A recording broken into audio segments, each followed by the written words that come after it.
Welcome back, everybody. Welcome back to Phil's Recap and Review. This was supposed to be, because I know no one wants to hear from me. No one wants to know what the hell I think. People really want to, let me cut that silly theme up. People wanted to hear this. They wanted to hear what did Joe think. They really wanted to hear what did Joe think. But I just talked to Joe. Joe's dealing with a family situation and also hasn't slept in like 3 days. So, Joe will be back with us pretty soon. He's taking a little bit of a break. Oh, yes. So, instead of not doing anything tonight, I figured, what the fuck, I'd come out here. And realistically, as someone said in the live chat, we got Devon in the live motherfucking chat right now. And I'm not alone. Of course, I have the live motherfucking chat with me. But what he was saying, this is the first time he's ever been here. This is a weird first live show for you ever to be at, because I literally don't have a plan. I came in here tonight because I've been moving over the last 2 days, and I'm finally in a new area, in a new space, in legitimately now my mom's basement. So I'm in the basement, and I have when you go through a move and when you do a bunch of shit, it's piles of ludicrous shit all expelling at the same time, and you're so tired, so whatever. So I was very much looking forward to a what did Joe think in this episode, so I could just sit back and relax and go, hey Joe, you know, I don't really have much to say tonight. I just really want to know. And now, see, I'm already slow. I'm in a new place, so I'm looking over here for my sound effects, and then I'm already slow enough. But just to find these sound effects right here, let me play this one again. We all want to know just what did Joe think. Oh my goodness, what did Joe think? But they don't want to hear what I had to think. But instead of all of that, instead of hearing what Joe thought about the Walking Dead season finale, mid-season finale, and the Vikings season premiere, you got me for a little bit. I'm not going to be on here for too long because I don't know how long this flame is going to burn, but I'm going to babble probably about the move. I'm going to read some comments from the Vikings and the Walking Dead podcast, or not podcast, weird live streams I did from my phone the last 2 times. I'm going to read those, jump around here a little bit like a silly person, maybe. We'll see if we get to that point. And take any live motherfucking comments we get. And we also have a call-in line probably open tonight. I think it should be open. We'll see in a second here. 781-990-8509 if you want to call in and ask any question or any silliness. So anyone who pops in here tonight, you get to lead the way. And again, this might be one of those shows where if you're watching this now, might be the only time you ever watch it. It may never exist after this point. So we'll have to see from that point on. So let's go into the live motherfucking chat. So feel free, if you guys have any comments or questions, Walking Dead related, Vikings related, Better Call Saul, Game of Thrones stuff, feel free to throw out questions and comments tonight. And if you get into the live, watch the video later, throw it in the comment section as well. Careful to, if you don't watch particular shows, to proceed with caution with spoiler type stuff, but ask questions away, and I'll be on here probably for like an hour or something before I run out of gas or get drunk, whichever happens first. This will be the 3rd night sleeping in the new place, but I don't have everything completely set up, but we can generally kind of see how things are going to be here. So let's continue. I appreciate all the Star Trek apparel, but now that I've finished Next Generation, King McKay, we got King McKay in the live motherfucking chat who's finally finished Next Generation. Excellent watch. Love that episodic. One of the best series finales of all time, with all good things and the whole Q arc coming around in a circle. And I do appreciate now the way Star Trek is out there being easily accessible to people. Question, now that you've watched Next Generation, are you going to proceed down the line and watch Deep Space Nine and Voyager and continue watching Star Trek, or are you kind of one and done with your Trekness there? I actually wrote a really bad funk song about Data. Data, superhero. Let's go into the live. We got Jeff, we got IC Fury, we got The Walking David, we got D. We got Devin. Welcome for the very first time. Eugene was a whiny fucking punk. I don't think we need him. It's been 6 years. Surely we know how to make bullets. Why the fuck the Saving Private Ryan shit? Stephanie was watching this episode for the first time, and whenever Eugene brought up anything, or whenever Eugene started to talk, she was like, fuck this guy. Get him off my screen. I do not care about Eugene. Put him over there. I'm seeing right now, I'm still messing with my screens. I'm making sure I have everything in each angle. Camera 1, camera 2, camera 1, camera 2. Let's go. Let's go over here. Whiny fucking punk. Well, King McKay, I'm glad that you're starting to like Star Trek. It's very cool stuff. Next Generation starts off slow in those first couple of seasons, first 2 seasons specifically. Season 2 has some good episodes. Measure of a Man, the episode where Data argues for his humanity, essentially, the Johnny 5 episode, or being a sentient being, which is really a cool episode and a cool moment. But season 2 is marred with Pulaski instead of Beverly Crusher, and some clunky stuff along the way. Season 1 of Next Generation is tough treading, so if you're trying to watch it for the first time, it does get better. I'd say even more specifically with Season 3. That almost seems to be a habit with these Star Trek series, of the Berman era Star Trek series, except for Voyager. I think Voyager, some of the early stuff is pretty good. No, I'd say no. Even Voyager starts off, until 7 of 9 shows up, Voyager isn't quite the show that it ends up being for the Voyager fans. Cass just doesn't pull off what 7 of 9 can do. But with Deep Space Nine, people are like, I turned into here to what Joe think. Not hearing about you talk about Deep Space Nine, but holy shit, now it's time. There's no subject matter in this show. You guys get an issues program. You get just me babbling, going all over the place, left, right, up, down. I don't care. BA select start if I want to do that too. But my point here, to keep it to some relative point of ridiculosity, is Deep Space Nine as well has 2 kind of slower seasons before it starts things going in the back half of season 3, and then season 4 just hits the ground going fucking warp 9, going ludicrous speed, and doesn't stop till the end. But I would argue with Deep Space Nine, different than Next Generation, where they were figuring out how to make the show. Deep Space Nine, they wanted to build the Bajoran stuff into the core of the fucking show. So all of that was just understood so they can proceed onward. Yeah, see, I don't even need a Star Trek question or a direction. All I need is King McKay to mention Star Trek. I'm like, whoa, did someone say Star Trek? Zippity-doo-bar, zippity-yay. You can't see, but way back there in that pile of shit I have on the back shelves, there's the Enterprise attacking the Death Star, which is very, very fun. So D, the move is going crazy. It's even crazier than you guys want to hear about, but it's fun stuff. It's fun stuff. It's getting done. It's getting done. We got Hannibal O'Neill in the live motherfucking chat. What's up going on? Just started Better Call Saul. I don't know how I feel about it yet. I would say with Better Call Saul, the first season, again, they were trying to figure out what they were doing with another show like this. And the first couple first seasons of shows can be different than what the shows end up being. Better Call Saul, I would say season 1 is good. It's very good, but they were still figuring it out, and figuring out a direction would be the better way of saying it. So as you go on with it, it gets more direction, it gets more focus. But I'm not going to tell you, you got to like something, you got to fucking like it, because I like it. So Better Call Saul is not necessarily everyone's show that they're going to fucking love and think is awesome. But I will say that season 1 is not necessarily indicative of where the show ends up going. It's when they first decided to make the show, they thought it was going to be a comedy, or it was written or conceptualized as a situational 30-minute comedy with funny things happening, clients of the week, goofy hijinks, that kind of stuff. And then when Vince Gilligan joined the project and him and Peter Gould got together, they couldn't help but do the same old stuff that they did before, which is make the fucking great television, deep drama kind of stuff. So that first season is figuring out the balance. And if you're watching it for the very first time and you want to add a little bit more of an interesting aspect to it, I highly recommend, even better than my podcast, like shut this shit off. What are you doing listening to this? Now, shut this shit off and get on the Better Call Saul Insiders podcast and listen to each episode recap that they do after each episode. And you get to hear a little bit about the process that they did making the episodes. And when they talk about season 1, they talk about, we're just not really sure what we're doing right here. And they didn't feel like they got the direction of the show going until midway through season 2, really, where they were like, okay, this is the fucking show we want to tell. This is the story that we want to do. And that doesn't mean that the first season's shit. It just means I think it's rudderless. Is that the expression? Or it's without a rudder? No, it's without meaning in some ways, I think, other than dealing with character study of 2 brothers getting on each other's fucks. Let's go.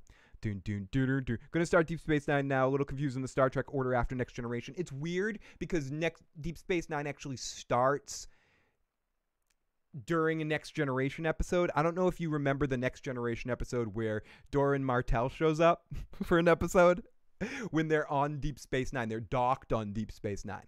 Technically, that is when Picard visits Sisko in his office in the first episode of Deep Space Nine. So I think there's somewhere, I'll try to find it, or remind me if you really do care, or you can tell me you care and not really care, and I won't follow up on it.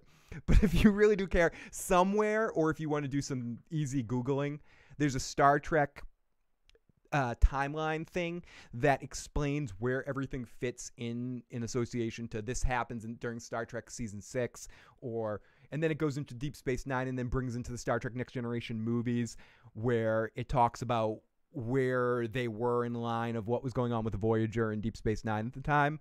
Because Voyager actually counters back Deep Space Nine. I think starts in Deep Space Nine season 5. And they all sort of cross over in those 3 series. That's why it gets a little bit confusing. It's a weird sort of timeline-y kind of thing.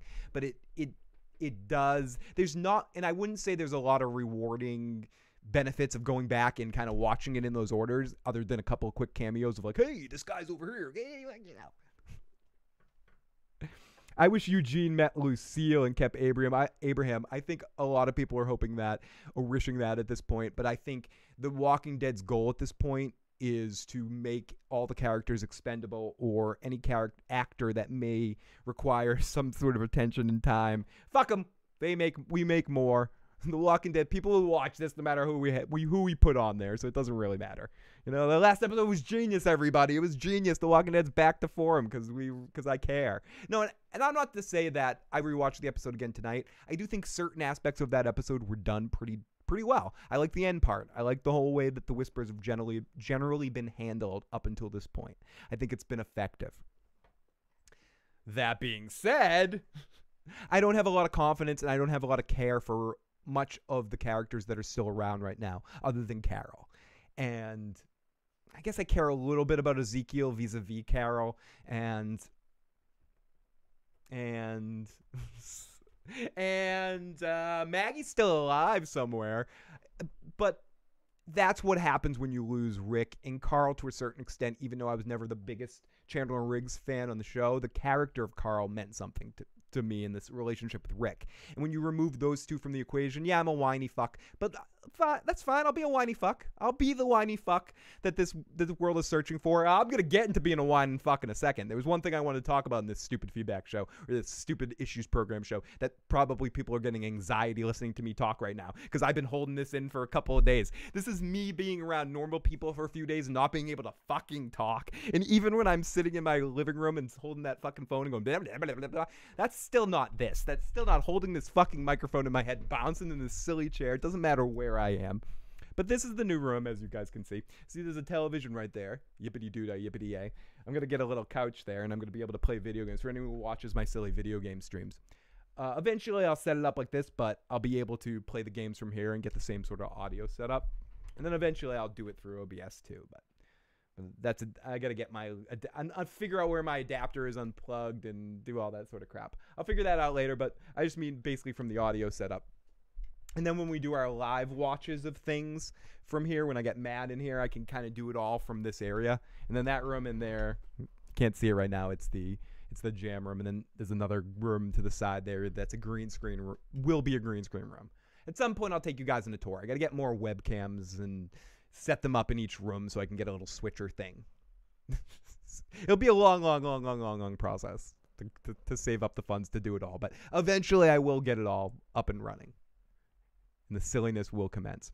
So let's continue down the live fucking chat. Motherfucking chat. What up, Paul Q? Santovia Major, great to see you. Gonna start Deep Space Nine. And I think you're gonna... It's all right. It's all right. It's different than Next Generation. Don't expect the similar thing. Voyager, on the other hand, is... People are like, come on, Star Trek, stop it. Hey, I hold back on so much Star Trek talk. The fact that... King McKay is even mildly interested in this. I almost want to start to do a podcast with you, King McKay, and especially once you start Deep Space Nine, and talk to you after each season again, just so I can rewatch it for some reason, or maybe talk to you after you're done with it all, just to get an excuse to talk more Star Trek. But with Voyager, when it gets going, reminds me a lot of Next Generation's beats in the sense that it's episode of the week. It's it shares some beats with Next Generation at times.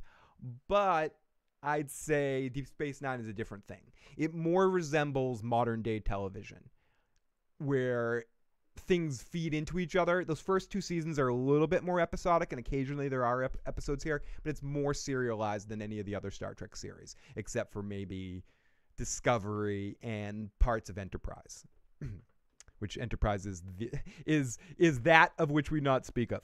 What up, Benjamin? Great to have Benjamin in the live motherfucking chat. Will you recap the prequel of Game of Thrones? Da da da da. Yes, I will. Absolutely, 100%. We'll be doing recaps of the Game of Thrones thing. We'll also be doing recaps of that Lord of the Rings thing whenever that comes out. So absolutely, Game of Thrones prequel series. In April, Joe, Katie, and Katie will be with us, and hopefully some other guests as well. Some of our friends will be joining us on occasion, popping on in. But after that, that will not be the end of Game of Thrones for us. If anything, starting now and afterwards, we'll be doing even more Game of Thrones stuff as time goes on.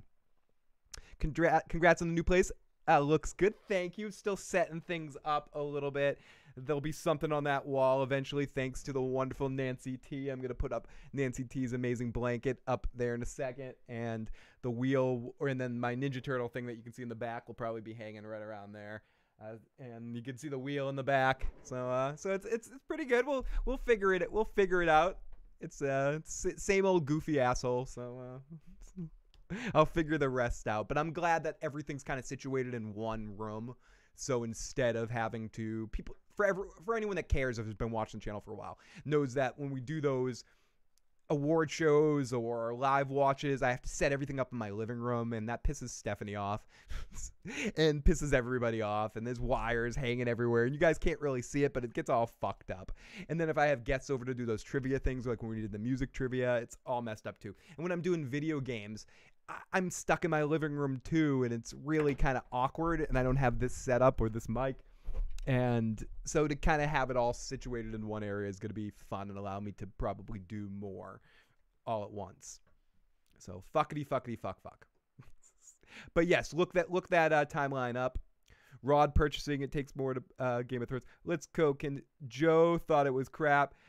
Phil going in. Joe talk about The Walking Dead yet? No, Joe's not with us. Joe's not with us tonight. If sounds like I'm saying like a eulogy for Joe. Joe is not with us this evening.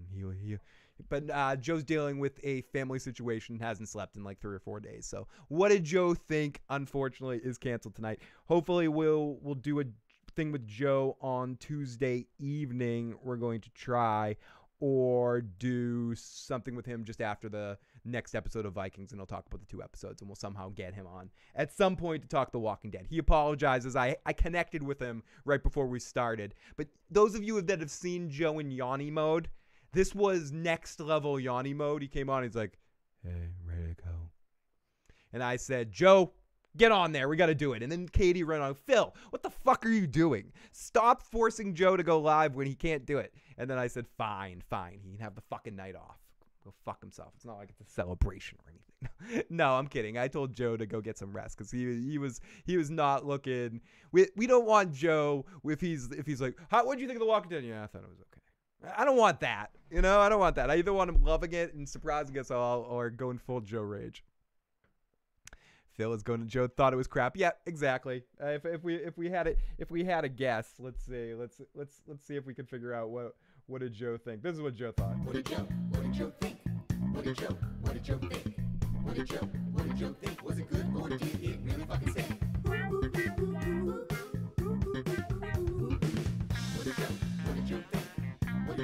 did Joe think? What did Joe think? Was it alright, or did it drive you to drink?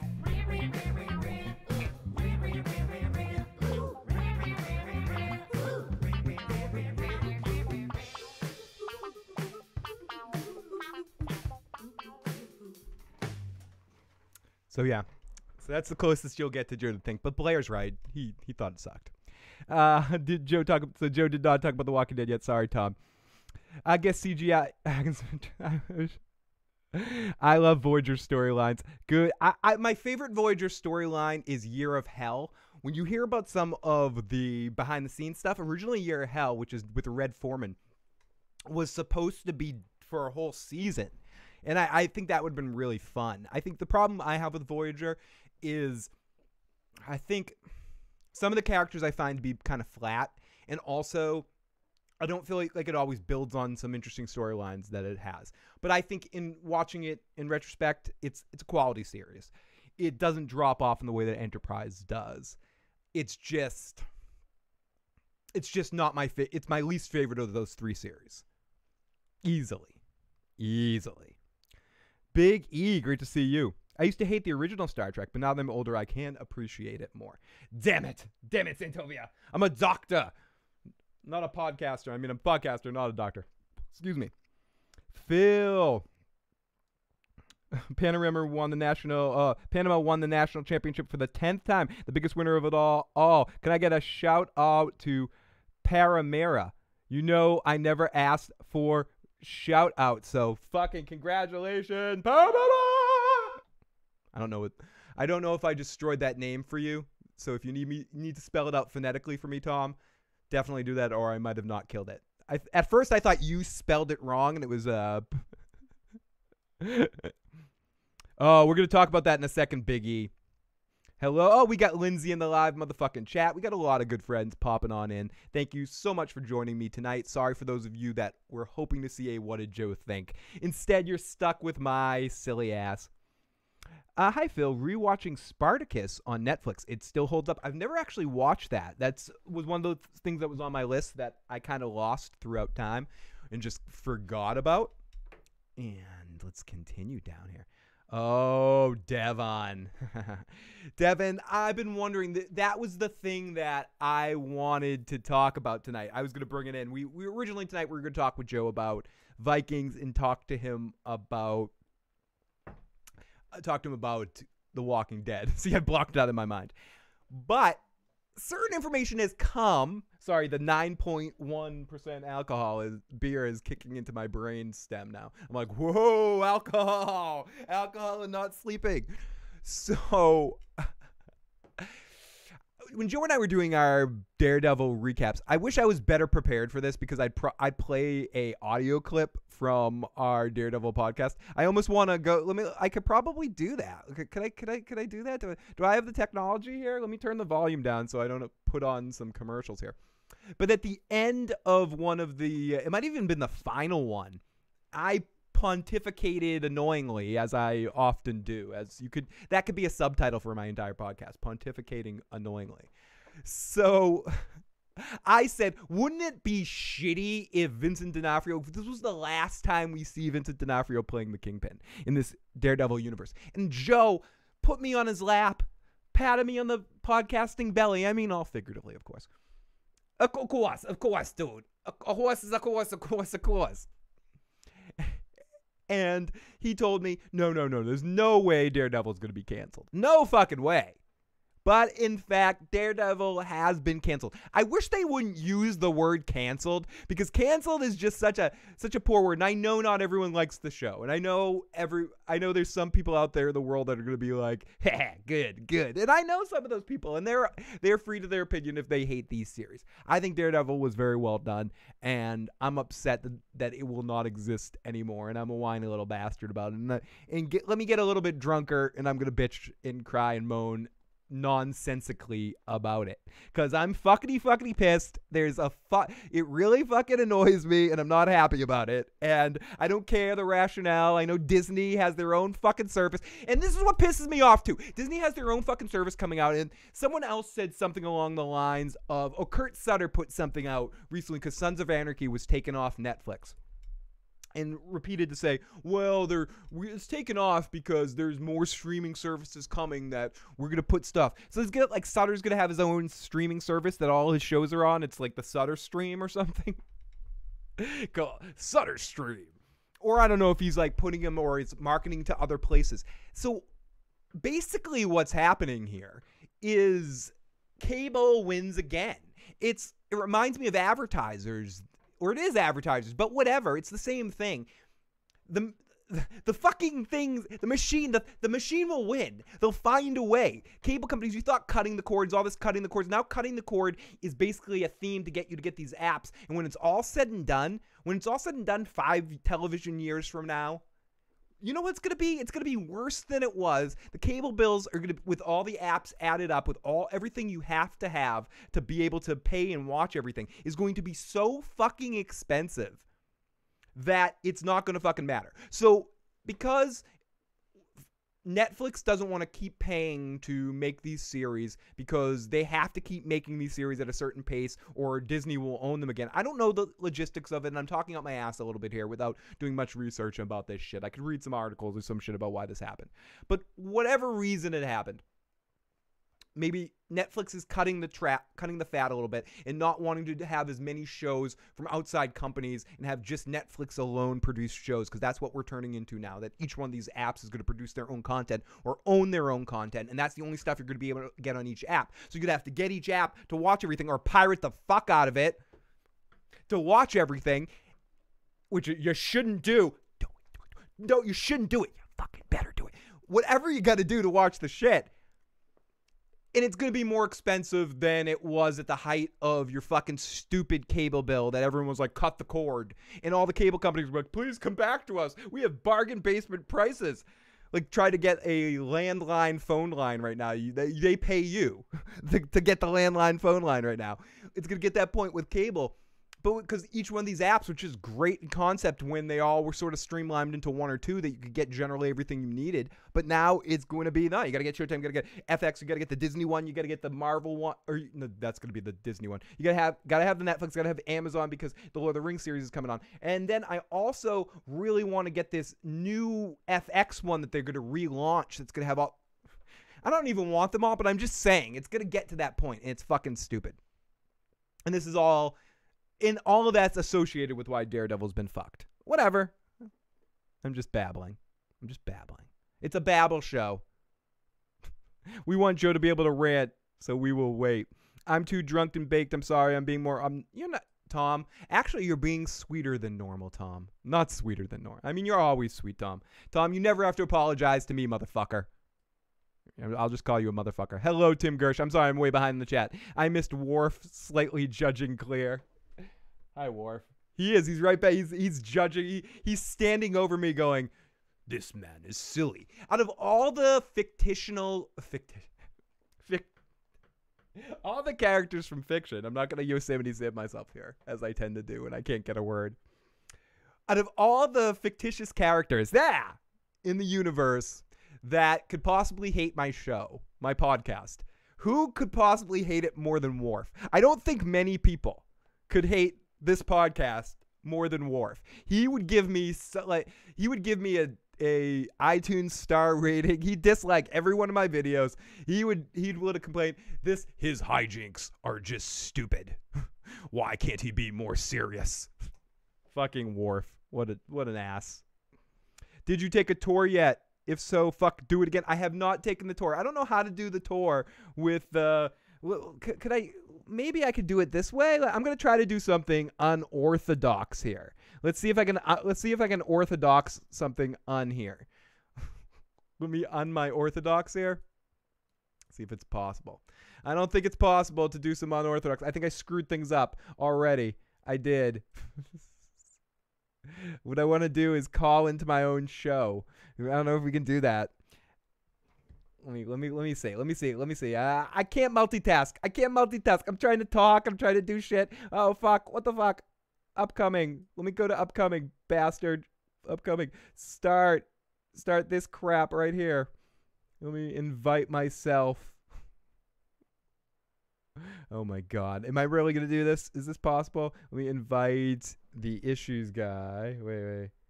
Issues Guy. Join. Sorry to anyone listening to the audio cast right now. They're like, what is going on right now? What is happening with this Issues program? Okay, let's see. Let's see if I can do this. Okay. Oh, shit. Turn it off. Turn it off. There we go. Oh, shit. Okay, I think I might have it here. Broke, you were asking for this. You were asking for this silliness. And let's see if I can do this. Yeah. See, do you know what would be awful if I do all of this and it doesn't work? No, and it's not gonna work. It's not gonna work. It's all fucked up. I just hear myself in an echo loop. No tour yet. Karan, a $2 super chat donation. Holy shit, dude, love the contrast in your beard and mustache. Thank you. It's only gonna keep getting grayer and grayer. Karan, like, get me next week, and it's all gonna be this color. But you get the first spin of the wheel in the new place. Let's see if my headphones stretch. There we go. It does. Spin of the wheel. Spin of the wheel. Spin of the wheel. Let's see what it. Oh shit! Did I just spill my beer everywhere? I did. I totally spilled my beer. First spill of the new place. It happened. It's over. It's disgusting. It happened. It landed on drink. So, ladies and gentlemen, while I get some paper towels, let me play this song for you. I will be right back with some paper towels.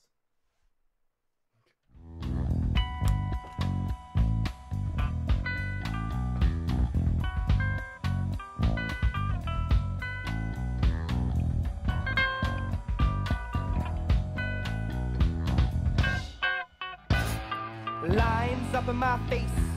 People are distracting me, messing with my pace. The back of the girl in front of me seems like she's waiting for me to be with me. Tight line of noise, creatively, silently standing there with poise. Spent today in a flame. Did I know which bitch to blame? It's a shame I should've came. Slide the slow sheet and flip together with a hot steam drip. Oh, peace is lost in a vial of smoke. Sticking holes, slight sipping coke. A fine area under the mind. Exit lightning, losing time. Blinding glimpse in the shade. Rise the breeze to say it's my spot to live. Might have saved me the vision. Our sin is reduced, mighty greatly. Sitting on back, standing on the ceiling. Riding the shoes on back with feeling. Me and nevertheless, just gets thrown under. Send your ass up, remove the frigid cover. Seemingly hiding away. Why won't you come out to play? Never do you speak your mind. Oh my goodness. And just go away, just go away. Just go away. Just go away. Just go away.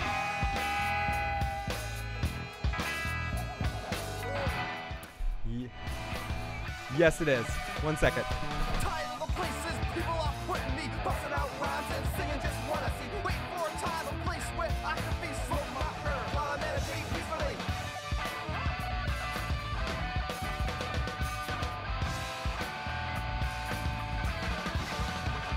Suckers can phase me, you think you can craze me? Stop that I'm lazy, just doesn't pay me. Broken my head again, give me my medicine. Like one profession, like you was all medicine. Yeah, it wouldn't be me if I didn't clumsily spill something on my first night in the new place. Pace is lost in a vial of smoke. Sticking holes, slight and sipping coke. A fine area under the mind. Exit lightly, losing time. Blinding glimpse in the shade. Rise the breeze. That was intense. Me trying to clean something up was fucking intense. It really was. It was intense for me. Mighty gravely sitting on back. Sitting on the ceiling. Riding the shoes on back. Okay. Nevertheless, just get thrown under. Send your ass off. Remove the frigid cover. Seemingly hiding away. Karan, thank you so much for the super chat donation. It was drink. I took a drink for you, buddy. That means so much to me. Okay, let me turn that shit off. Yes, that is a song that actually my new band performs. If you watch the live performance, we did that song. It was the song we played first. So I'm too drunk and baked. I missed Worf judging me. New studio, new home. Wait, I lost his. Excuse me. Let's keep going. When these stream. Oh, I want to hear what everyone says about the streaming services because I just babbled like I forgot about that whole fucking babble. Let's continue here. Hello. Great. Yeah, new studio, new home. Send the housewarming gifts to the P.O. Box in the video description. P.O. Box 236 Marblehead, Massachusetts. Yes, any housewarming gifts as the holiday season approaches, please think about doing that. We'll gladly accept any housewarming gifts that you guys want to send. New studio with a big ass TV looks best. Thank you, Tom. Yes, I'm gonna be able to kind of, at least, I don't know. I don't want to get shit copyrighted, but I thought about maybe kind of putting the shows on in the background while I talk about them. We'll see how that goes. We got Cadigan in the live motherfucking chat. I wish Anal was here. Announce the Thrones hopefully will pop in soon or at some point. I just got on the Next Generation train and started over Thanksgiving. I'm really digging it, says Lindsay. Tim Gersh in the fucking house. Love you, Phil. It's pronounced Davin. Oh, thank you. Thank you, Davin. Thank you for correcting me. Always phonetically correct me if I fuck up your names. Otherwise, I won't learn. Thank you, Cadigan. I just spilled beer all over it. And yes, Broke, new area. Not fully set up yet, but getting there. Spartacus was filled with boobs and people getting killed. Phil, you would fucking love it. Did we christen the room? Not yet. Not this room. Hey, everyone. Good to see you in the live motherfucking chat. What's up, Broke? Great to see Broke. Actually, it's pronounced, would sound like Palmyra, but we call it Palmyra. Thank you, Tom. I'm a horrible pronunciationer. Nobody cares. I love you, Lady Laura. Broke says, I still haven't even seen the mid-season finale of The Walking Dead. It's all right. Our last memory of Daredevil will be his mother was a nun, just like Polly fucking Walnuts. Hopefully, he'll have a more positive experience than Polly Walnuts. I see Fury. You're damn right. Daredevil kind of went as far as it could go. I mean, that's an interesting thought pattern, Tim. I was talking about that a little bit in my season finale recap with Joe, that if that was to be the last episode, it was a pretty good way to conclude things. I mean, I wish they didn't do the final shot that way. There was a way that, but if that was the way it's all going to end for Daredevil, it could. I'm glad it ended on a high note. Season 3 was a really good season, and maybe their best. And sometimes it's good when shows end on a high note and then some sort of conclusive plan. Matt's back with his friends. They start a new practice. You can imagine where things go. The Kingpin's in jail and with a deal with Matt, and Bullseye is going to be out there eventually. I just wish they didn't do the Bullseye ending. But whatever. I don't want to talk too much about that because I don't want to spoil anything. Preacher got renewed for season 4, so I'm super happy. I feel bad for Daredevil fans, though. I was shocked it was canned by Netflix. I'm chilling. We got Santovia. I'm about to watch Night Flyers at Phil. Thank you, Lady Laura Dane, for popping on in here. Night Flyers. Maybe I'll check that out at some point, too. Yeah, we saw it coming when they canceled Luke Cage because you knew Iron Fist was going to come, but... Rant. Oh yes, I was totally ranting back in there. I think this is when I started going on my apps rant here. Honestly, I like Jessica Jones over Luke Cage and Iron Fist, but fuck me, they canceled Daredevil, says Broke. And I would say on my list it would be Daredevil, Jessica Jones, and Punisher are 1A and 1B at their best. For Jessica Jones season 1 and Punisher, and then Luke, and then woo, or then the Defenders, then woo, Iron Fist.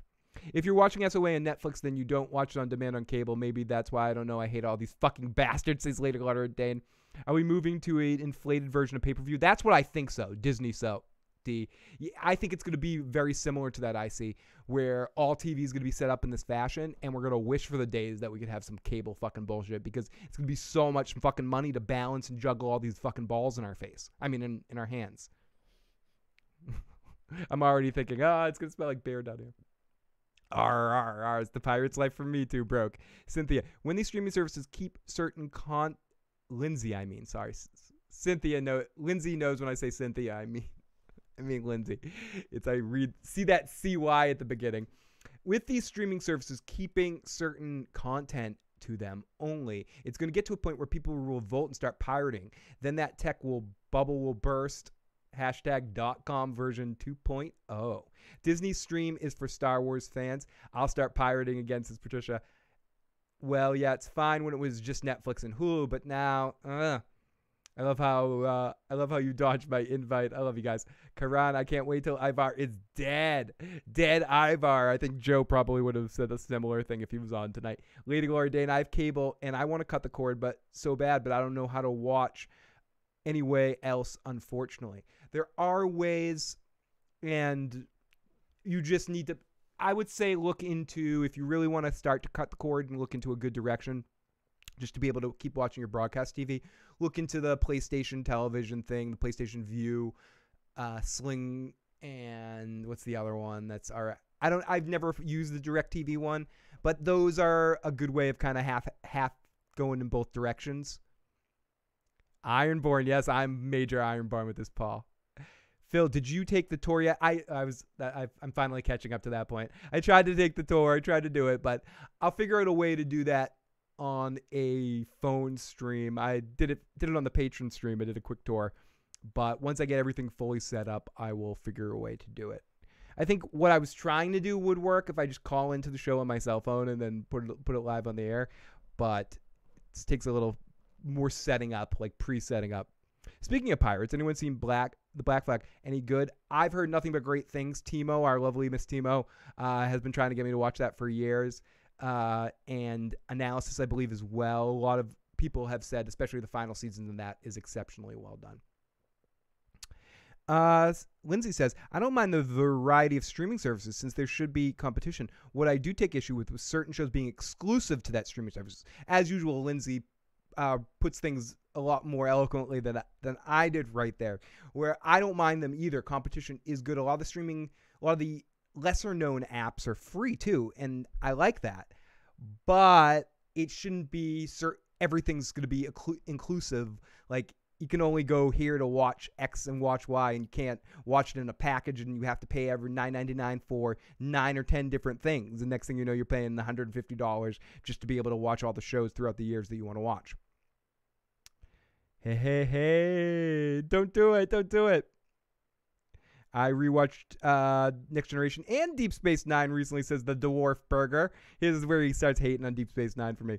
The only thing I subscribe to is Netflix for Stranger Things. That's it. I have to pay $15 for Netflix right now, and I'm fucking pissed. Kairon with the super chat. You're fucking amazing, Kairon. It means so much to me. Phil never got my Skype messages because he's too chicken shit. I'd say something that to monetize the video. Oh, you left the Skype message? I will try to sign in there. So someone is probably you, Tom, hacked into my Skype account, so my passwords got all fucked up and shit. Let's continue down. Weak audio, can't hear you. Oh, with the other thing, can you hear me? Can you hear me now? You did make me get out of my chair and spill everything, and it was worth it though for that super chat. And you get the first spin in the new place, which was drink, and I owe you another drink. Phil, okay, you guys can hear me now, right? That was before when I connected with the phone that you couldn't hear me. Oh, party foul. Oh, it's a Coke. Cheers, Phil. That was intense. Phil moved out of his grandma's basement into his grandpa's attic. Actually, the other way around. I moved into this is the grandpa's basement. I'm moving on up. What did Joe think? Let's keep going. Mouse droppings. Oh, gross. Mouse turds, K-Rich. That's in the garage. We got rats in the garage. The cats are handling it.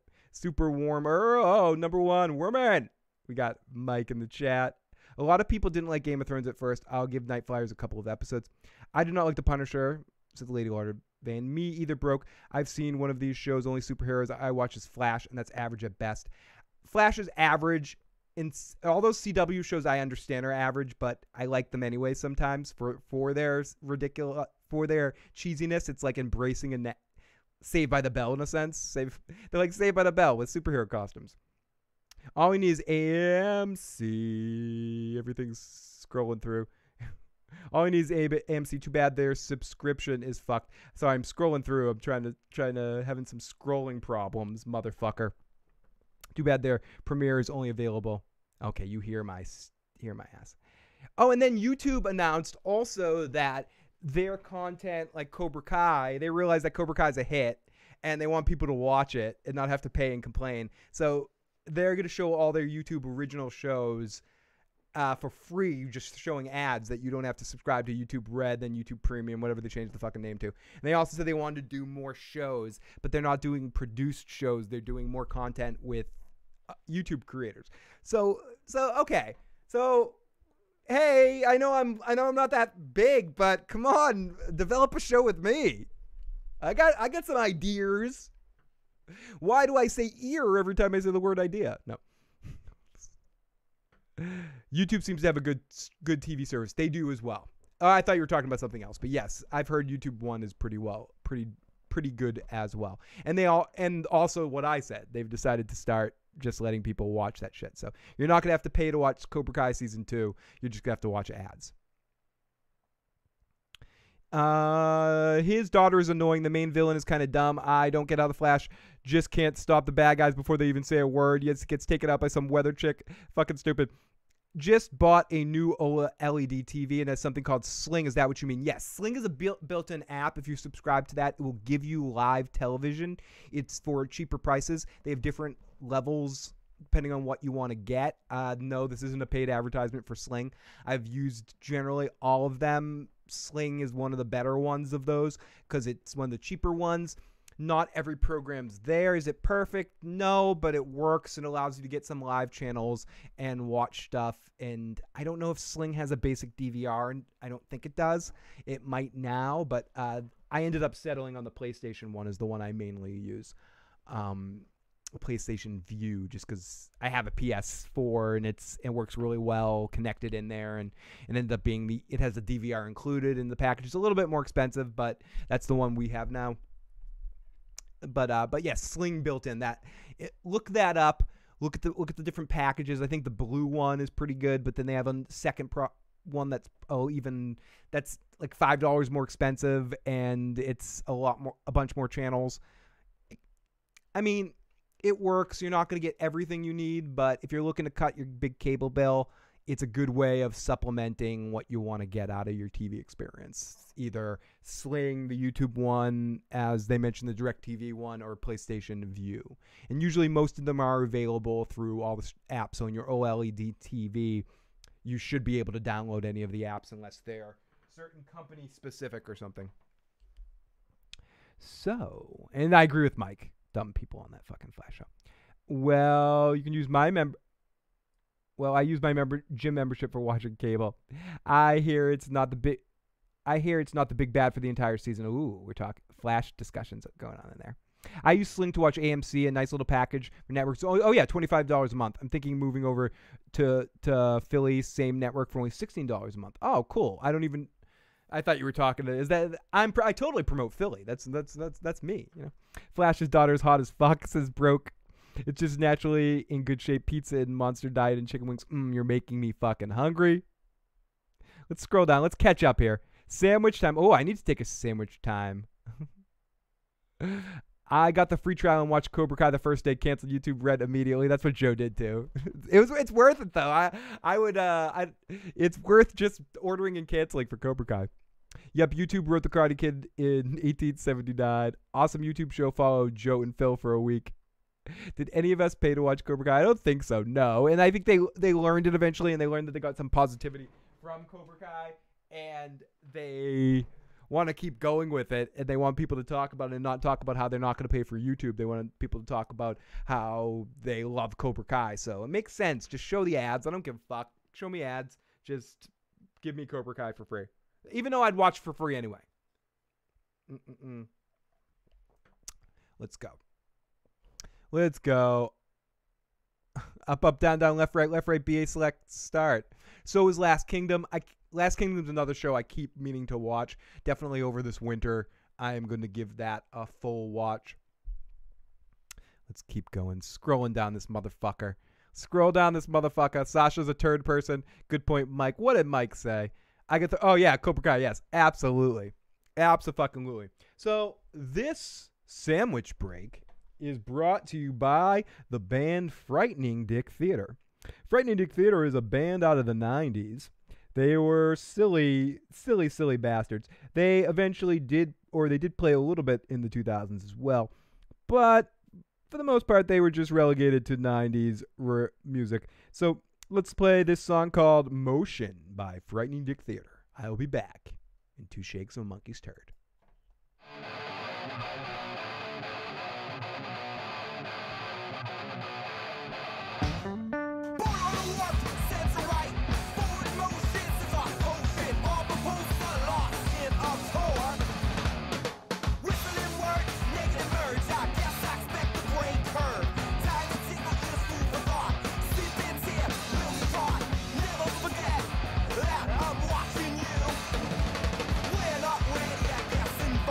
Hollow stomach,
Okay.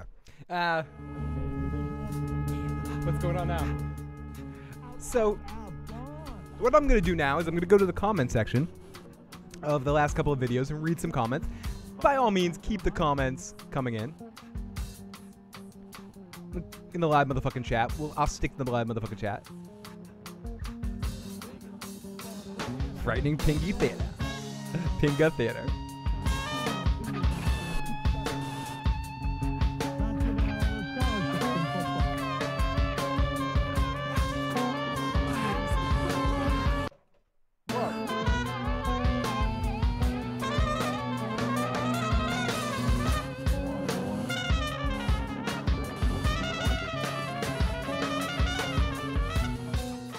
Tom says, let's do a podcast where we can smoke weed on camera.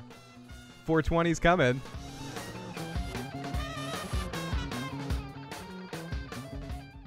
So, Supernatural. I should watch Supernatural. Maybe one day I will watch Supernatural. It definitely has a huge fandom that's a fandom decade. Also broke, I read that Kingdom Hearts is finally finished. Yes, that's right. Kingdom Hearts is finally done and it's ready for release. So I'm excited for that as well. For you, of course. Let's continue here. So let's read a couple of comments from the last video. My best Kenny G impression. 39% for the win. Lenka says, I love me some Shawshank Redemption quote. Yes, I forget exactly what I said, but I did say I did mention a Shawshank quote, so I appreciate people picking up on the randomosity of some of the things that I say. Let's see. That almost sounded like the theme for the old Green Hornet song. Whipping someone's heart out is a clue. I'm waiting 3/4 just a looking. This used to be the song that I ended the shows with. And at one point I was jumping around going crazy and the music got unplugged. And I just jumped around like an idiot. So, Kingdom Hearts 3 will come out before Winds of Winter. I can say that now with certainty from everything that seems to be talked about it. Something that I'm not sure people would actually have believed me if I went back in time and said that. Superman 64 is greater than Kingdom Hearts, and Jekyll and Hyde is greater than Kingdom Hearts as well. Jekyll and Hyde. Someone watches the Angry Video Game Nerd there, Mike. And Jekyll and Hyde is the worst shit ever. That's what James Rolfe says, and I will buy it from him. Okay, this is from Sword Stone. So I don't know if Sword Stone's going to watch this video, but maybe. How long has it been since we've saw Katie? I'm going to read this with some attitude. Come on. No one is that busy. Bring her back, Phil, at least once a year. Go behind Joe's back if necessary. I've talked to Katie a bunch. Katie does come on occasionally. She does pop her head on some podcasts here and there. I will say this. Katie will definitely be back for Game of Thrones. I will pursue that as much as possible behind Joe's back or not. I should have asked to do a podcast with Katie tonight and let Joe go sleep. But she has been busy and she's starting a business and studying a lot of shit and school and balance and some shit. So she's not necessarily always able to join us. And also with shows that she doesn't necessarily love, like when we're talking The Walking Dead, she doesn't feel like she wants to just babble fucking about how much she hates the show. It's just like not worth it for her. She's like, fuck this. I don't want to do this. But Katie will be back for sure during Game of Thrones, and I could say most likely we'll be popping on in during some Vikings episode occasionally. And next time I talk to her directly, I will harass her to do a podcast with her without Joe. And we'll figure a night that Joe's working and Katie and I will do a podcast. So I will make that happen for you, Sword and Stone. I will go behind Joe's back. I will do that on purpose. I will go behind Joe's back. Joe's not watching this. He doesn't watch this shit. I'll go behind Joe's back, and I will ask his common law wife if she will do a podcast with me alone, and we'll see if we can make that happen for you. So we'll do that. I'm ready for it to be next month so I can finally get my hands on the Resident Evil 2 remake. Do you like Phil Collins? If you don't get this reference, I'm subbing. I can hear you coming in the dead of night, Tom. I like Phil Collins as the drummer of Genesis, but I like Genesis better with Peter Gabriel as the singer. I think Phil Collins deserves a lot of credit as a drummer, and as a drummer, I'm impressed by him. Do I love all of his music? No. But do I like Genesis? Yes, I like Genesis. Give me Genesis. Genesis.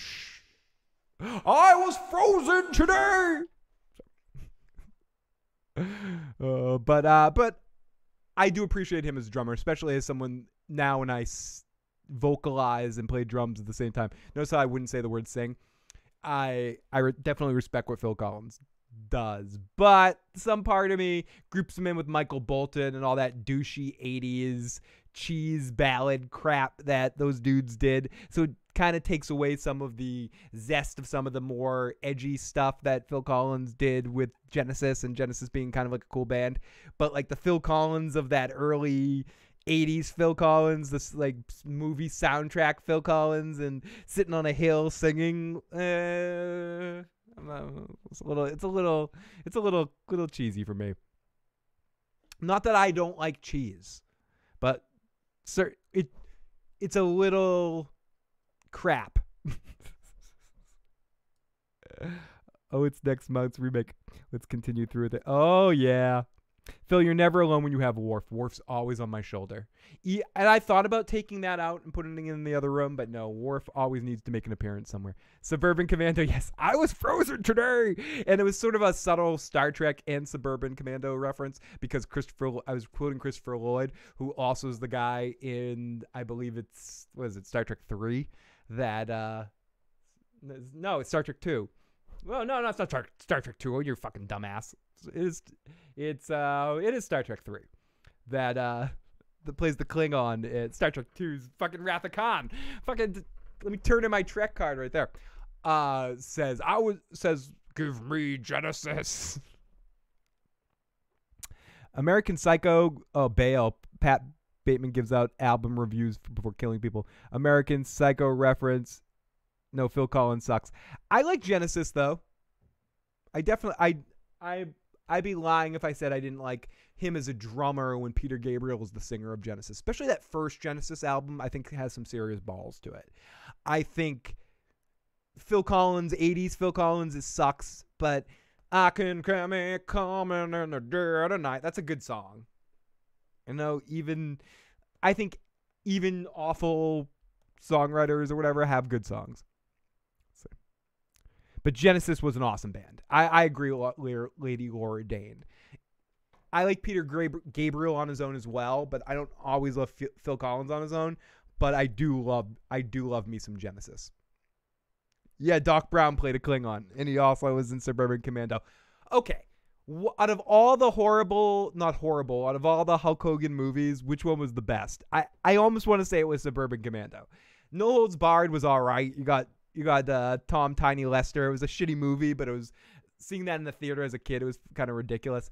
Then we had what was the other? I mean, Rocky 3, but I don't know if that's I think Suburban Commando is probably the best of the lot because it was so ridiculous. It was funny. I can feel it coming in the dead of night.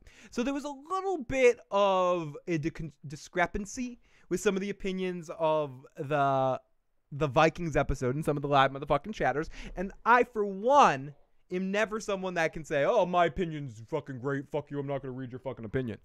So I'm going to read some fucking hate with this. No Holds Barred's a good fucking horrible movie. I saw No Holds Barred opening night in the theater, and I've never had more fun in a movie theater than I have seeing that movie. That was fucking balls to the wall, ridiculous, to the point where that dude, the guy that's that plays the dick character in every movie he's in, dies at the end when he gets electrocuted. Everyone's cheering, throwing shit at the screen. That was one of my that and some of the Nightmare on Elm Street movies were some of my best in-theater movie experiences, yelling at the movie theater, the screen, and going back and forth with the audience. I'm one of those people that people hate, that generally, you probably hate going to see a movie with me because I like to talk and yell and react to what I'm seeing. That's why I don't go to a lot of movies because I can't not talk when I'm watching something sometimes unless I'm taking notes and caring about it too much. But in a movie, I go to it as like a visceral experience and go see shitty movies and like yelling at the screen a little bit. And No Holds Barred was one of those examples of a bad movie I went to see opening night because I was so into wrestling at the time that it came out. So into that era of the WWF with Macho Man and Roddy Piper, and I mean, the pro stars there, not the pro stars. That was a different cartoon. The WWF superstars. Yes, I said not the World Wildlife Federation. But No Holds Barred was a lot of fun. Zeus was a ridiculous character in No Holds Barred. Devo, yeah, he almost to the point where he jumped into the wrestling ring. He went into the WWF for a while after that too, and he played the Zeus character. Mr. Nanny, I love Mr. Nanny. I have no discrepancies. A song of discrepancy and ire. I like that. I like that Iron Throne. Can't talk without talking. I could relate. This is really one special day, Phil. Didn't remember American Psycho. Also, I agree with Mike Bushell for the first time in 3 years. I only saw, to be honest with you, about American Psycho. I like that movie a lot, but I saw it once the year it came out, or the year it came on. Like, I think I rented it at Blockbuster. And I haven't seen it since, so it's not a movie that's sort of like fresh in my mind. I used to lick gummy bears and throw them on the screen to make them stick. Born for YouTube reactions. I am. It's annoying. I think I've lost many a girlfriend in my life from talking in a movie. One of my exes I really cared about a lot. She's like, I'm never going anywhere with you again because I saw X-Men 2 in the theater with her, and during the Magneto escaping prison scene, I was like I was cheering with the rest of the audience, and she was so annoyed. She's like, I'm trying to watch Ian McKellen on the screen. I'm like, I'm sorry. I'm fucking sorry. In fact, that girl is going to be on our podcast eventually. If anyone is my friend on Twitter, if anyone's on Twitter, I shared a picture that she posted of her in Littlefinger. So Stephanie, it's a different Stephanie, will be joining us at some point on one of these podcasts. I gotta get more beer. So we're not done yet. Hopefully you guys aren't minding this silly kind of podcast. I know we're supposed to have a What Did Joe Think? We're supposed to have some topics. So any of you guys that are joining us and staying with us tonight, I really do appreciate that. This is closer to, I often talk about the Issues program, the radio show I used to do, minus the swearing and the drinking. But this is closer to that show where I just kind of talk stream of consciousness stuff. I think Tom, this is Tom's preferred method for this kind of thing. Oh yeah, macho madness is gonna rule the world. Oh yeah, snap into a Slim Jim. Oh yeah. Steph, Snow in the live chat. Steph, I'm almost back set up to be able to stream some Red Dead again and can get out there and hopefully play online. I have not checked out the online yet, but this is the new studio area where you can see the TV right there that the PlayStation hooked up, so I can stream right from here. So I'm very, very excited. In fact, I was thinking earlier before I went on a rant and having too much fun, but I was like, maybe I'll just stop this and stream instead, but stream a game instead. But no, I wouldn't be having this much fun. I wouldn't be able to multitask, drink, and talk shit to you guys. But Steph Snow, lots of love. Yet another Stephanie for our experience here, but yes, let's continue now. Slim Jim. Somehow I was just thinking of Hacksaw Jim Duggan for whatever reason, but I love that era of wrestling. I was a big fan of 80s, early 90s wrestling. I don't watch it these days, even though I have nothing against it. I just sort of dropped off at a certain point in time when some of the wrestlers that I was into started to retire. And it's more like I haven't had a chance to get into it again. I know a lot of people that are into it still and watch all the events. But the last thing that I watched, the last storyline, was the whole NWO thing. And that's how long ago since I've really watched wrestling. I thought that was interesting, partly because it brought back a lot of the old characters that I loved. And then what did I watch recently? I watched some documentary, the Jake the Snake Roberts documentary that's on Amazon. If anyone gets a chance to watch that, it's a very, very fucking good watch. You're going to get emotional sometimes, though. You are. You definitely, even the coldest son of a bitch is going to get a little emotional with watching the Jake the Snake Roberts documentary. But people, anyone who was a fan of that era of wrestling with a WCW, back when there was many different AWA, WCW, all that shit, you had all the combination wrestlers. Who were some of your favorite wrestlers? I'm just curious. Some of my favorite were Junkyard Dog, Jimmy Superfly Snuka. Also really liked, my favorite was Roddy Piper, hands down. Also loved Jesse the Body Ventura, who quoted to say, "Win if you can, try if you must, but always cheat." I like the Hulkster like everybody else did. I can't lie. I was a big fan of the Hulkster at the time. I got the Hulkster's workout plan, watched all his stupid movies and shit like that. Andre was another big one. I got to meet Andre the Giant in an airport in Orlando, Florida. Was probably the biggest celebrity I've ever met. Ha ha ha. Dun dunch. But Andre was huge. I was like 10. His hand wrapped around my hand like 7 times. I was like, Andre the Giant, motherfucker. I forgot how old I was. I might have been even younger. But yeah, I saw him and Haku. If anyone knows who Haku was, in the Orlando airport going into Disney World. So, can you dig it? Woo! Snap into that fucking Slim Jim. A few psychics went to the old 80s classic wrestlers. That was pretty heavy duty. I used to watch the WWF at the Garden all the time in 83 to 87 when I lived in New Jersey. Saw Hogan and Macho there. Watched Bret Hart. Excellence of execution. I love the Hart Foundation back in the day there.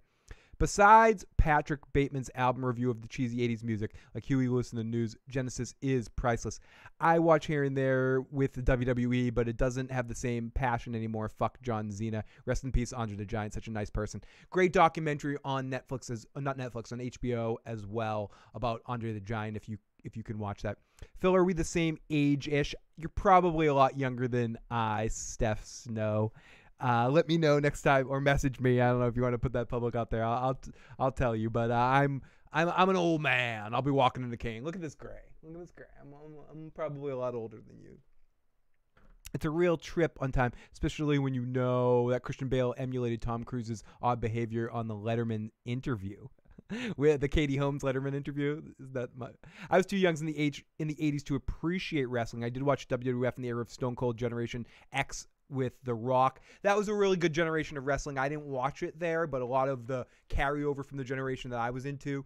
Obviously, Shawn Michaels, I believe, was a big part of that generation, and Shawn Michaels comes from the Rockers. Did anyone who watched that era, did Marty Jannetty ever come back? Did Shawn Michaels, did they ever address, when Shawn Michaels was in the height of his bullshit, did they ever address the Rockers thing, or was that just forgotten about in storylines? Or did Marty Jannetty show up to wrestle him at his prime and have sort of a Rockers off? But I have appreciation for like Stone Cold, and The Rock is a talented fuck. So I happen to not watch it during that era just for whatever reason, but I do appreciate it though. Let's go down. ECW was the best. A few best wrestlers. Ric Flair. Ric Flair's a funny bastard. He is maybe one of the funniest guys ever to wrestle with Roddy Piper. This is a funny Mike. Marriage swap, or it's called wife swap or divorce. Like I forget what the series is called. It's a shitty reality show, but it was. I randomly watched it, and it's a celebrity wife swap, and Ric Flair and Roddy Piper did an episode where they switched wives, and it was fucking hilarious. Especially Ric Flair. Like off camera, Ric Flair is just as funny as he is on camera. Roddy Piper's a little bit more reserved, or was in this, but Ric Flair is funny as a fucking bastard. Shawn Michaels and Stone Cold, says Broke. Phil, watch American Psycho. I'll put it on the list. Super chat, spin the wheel, make me watch that. No, Marty never came back, Phil. He became a dead meme. Oh, he did. He never came back. Phil is 26. He dies as Bear White. Oh my god. Phil's 300. I'm 77 years old. In fact, I stopped watching wrestling around the time that Eddie Guerrero died. Phil has to watch Becker. We had a black box in the 90s. Saw UFC 1 for free. Oh, that was awesome. Remember that black box stuff when you could just steal everything and you go to someone's house, they'd have that. You're like, fuck them. Price, Tim, here we go. Phil has the same birthday as me, so I win. Tim and I do have the same birthday, May 17th.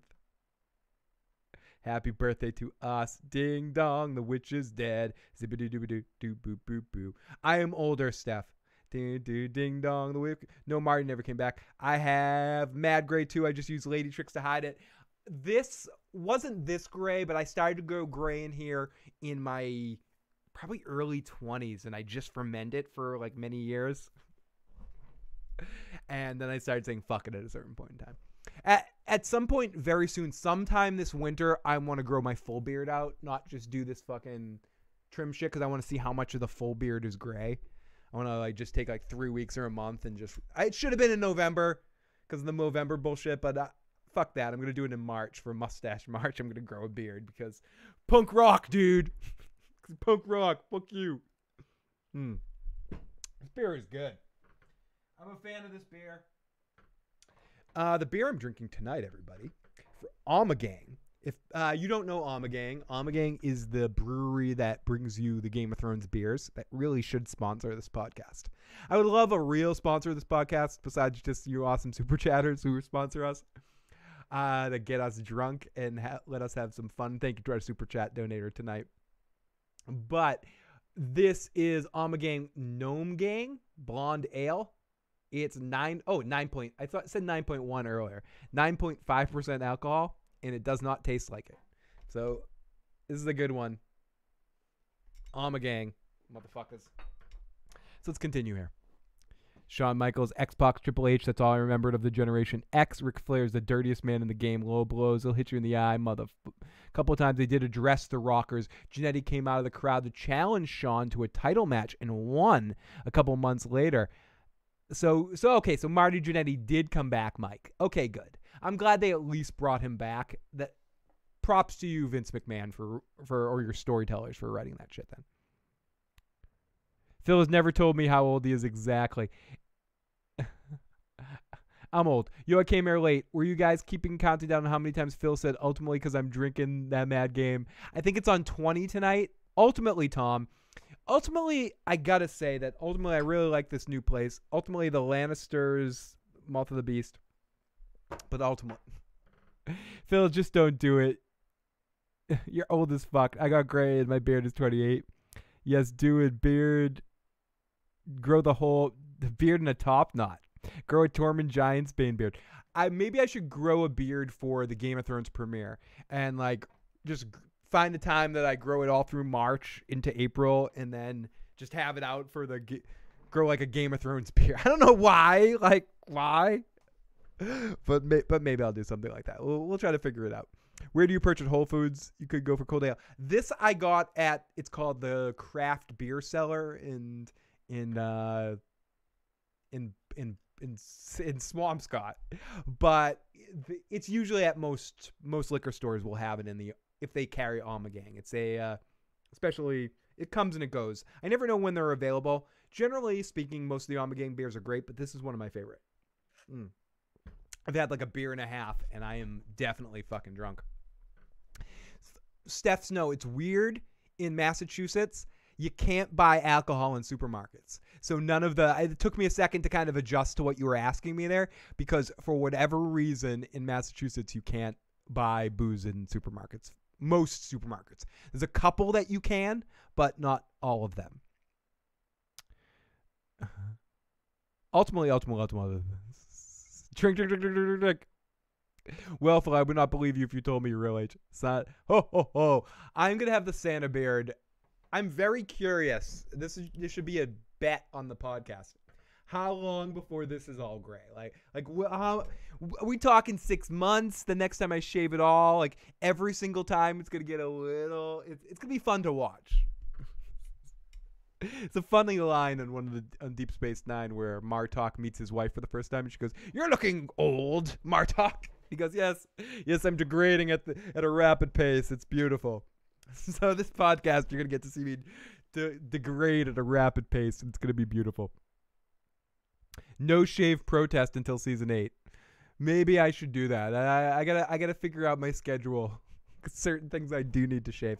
I should go clean and then just let it go for a little bit.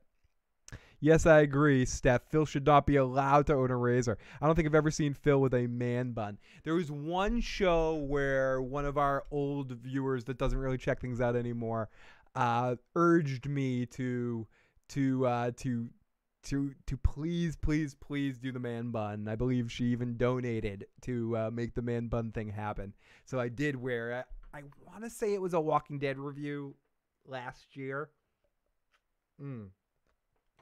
I could be wrong, but I did have. There is one show where I yes, in fact, did have my hair in a hair bun. Boston rules and laws don't want ladies of the house getting milk and eggs and alcohol at the same place. It's a crossover from Blue Laws. There are some supermarkets that sell booze, like Crosby's in some towns sell booze, but Whole Foods do not, which is weird. You need to embrace the man bun. One of these next podcasts, I'll do it. No, Tim says nobody should ever do it. Maybe one day. So let's get into a couple comments. So I started on this rant, but somehow I was going to mention this, but then I went on a rant somehow. Some people disagree with my opinion of Vikings and didn't like this episode. So I want to read their comments too, because I think everyone should have their opinion here out there, even when it's different than me. So IU says, I think the writing has gone really bad in season 5. This episode was no exception. It was bad from beginning to end. I found the writing contrived at times, especially the Rollo Lagatha scenes that had the Lagatha Chemin scenes. But I do enjoy Ivar a lot. No, I hear you, dude. I personally didn't find that to be the case for me, but I can't argue with you guys that are thinking that some of the writing in Vikings has gone bad because that's how you're feeling about it. I'm like, dude, that's like, I'm the worst at arguing. I'm like, dude, that's like your opinion, man. I'm like the dude. But I actually really enjoyed the episode. I thought it was tighter than most of the first half of the season 5. I think the back half of season 5 got a little loose. I think Vikings has always been a little bit like that. And I think we were blinded by Ragnar because Travis was so captivating. It took away from it a little bit. I think Vikings season 1 was very, very tight, and I think all of it is very tight, but I think some of the writing and the dialogue is prosy, if that makes sense, poetic at times more than dialogue, simple in words occasionally. So I get what people are saying about maybe that, but I think it all comes down to whether you're, I don't know, because you say you're feeling Ivar. I'm feeling Ivar too, and he's fun to watch on television, and he's generally a good TV character. I'd have to rewatch the episode. I only watched it that once, but all I remember is that I enjoyed it that night. But I can't argue with that sort of stuff because I do feel like the last couple of seasons of Vikings has been a little cheesy at times. I think the worst section of Vikings was the Ragnar drug addiction section, though, and I think that was just as cheesy and subpar in some of the writing choices as this was. I think what Vikings has always made up for is how the production of it keeps improving and how the acting performances generally carry the show and as a character study thing. The stories are interpretations of mild historical accounts. So I don't mind a little floweriness and a little weirdness and some of the dialogue being stagey at times to it, which I do think it is. Oh, now if you only knew the power of the dark side, Phil, if Bjorn was Rollo's son, why did Odin come to him when Ragnar died? I'm not sure if Rollo is really his father. I think Rollo thinks that, or that was done there in that situation. I think there's always been a hint to that throughout the series. But I think more for the fact of that they all had sex together. I think ultimately, there's a real one, Tom, drink, that he is Ragnar's son. And I think even if he isn't his biological son, which I do think so too, because it's impossible to tell in this era, but so I think we will accept that he is Ragnar's son. But he even if he isn't his biological son, he is his son. He believes he's his son. So Odin would know that in that universe. So he would come to the person that believes that. And if he's a true believer, essentially, Odin would talk to him as well. But that's a very good question. And I love your fucking name if you only knew the power of the dark side. Phil, man bun's a great call. Who had that brilliant idea? It was Quixote, who wanted me to wear that fucking man bun. I'll take a man bun over an unkept beard any day. I feel like the only woman on this earth that hates bushy beards. You're not the only one, Lindsay. Stephanie would not be happy. I hate when Yoko Ono got Ragnar hooked on coffee beans. Yes, Centovia. That was my least favorite section. I like Khal Drogo's man bun. Khal Drogo can't do anything bad, Patricia. He could wear his hair. He could wear fucking shit locks and people would like it. While I'm out, I'm the man bun guy. Cause here that sucks. Just a cultural question. How you could go look at people that go out with man buns in hot weather. Man bun circa. Yeah, and I hear you there. The long hair is a challenge in hot weather. Man bun circa defender. Russell Brand. I'm so behind in Vikings. I'm going to have to wait to binge it. It's a good show to binge. I hate man buns as much as I hate Norman Reedus as Tim Gersh. I just took 5 shots in a row, Phil. Stop saying fucking ultimately. On purpose. Say it. Don't do it. I'm not gonna say ultimately. Ultimately, Tom, I'm not gonna be a puppet to your will. Steph Snow, stop. You're making me smile. Okay. So let's read a couple more comments. F says, The Last Kingdom is fantastic. I hope you check it out and do recaps of it. I hope I do too, as well. I hope I do as well too. That's redundant. I think it's just to show that I feel like an asshole for not having watched yet. I'm starting to get drunk. If people can't tell already, I'm definitely starting to get drunk. I need to put a technical difficulty sign up and do some hippie activities right now before things get carried away. As I mentioned before, I don't even know if I want to keep this podcast alive or publish this podcast. What do people think?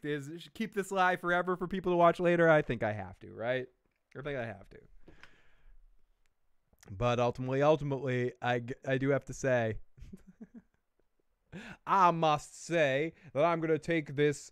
This song is brought to you by the band Mosquito Gonzalez. This song is a song I played a lot during video game streams that a lot of people enjoyed. It's the song about The Legend of Zelda, one of my favorite Zelda games, Majora's Mask. This is a song called Time Crisis. Here you go, people.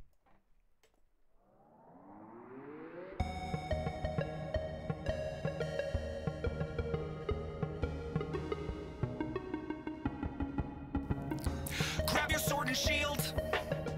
It's a stolen horse, it's real. It's Groundhog Day on a 3-day course. Final man starts to strafe. Keep this weapon. If you wanna be safe, run around like a stick in the mud. In the fairy rains, in the mouths of floods. It's funny how evil can push politeness. You can't fight. It's a time crisis.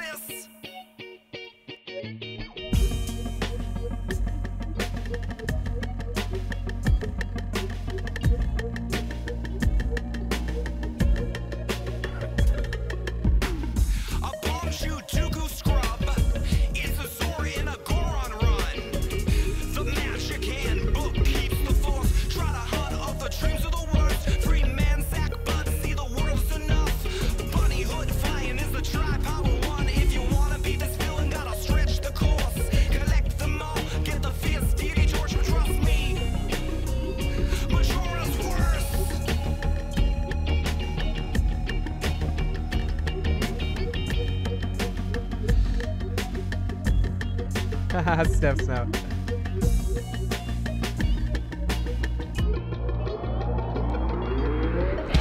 Skull Kid.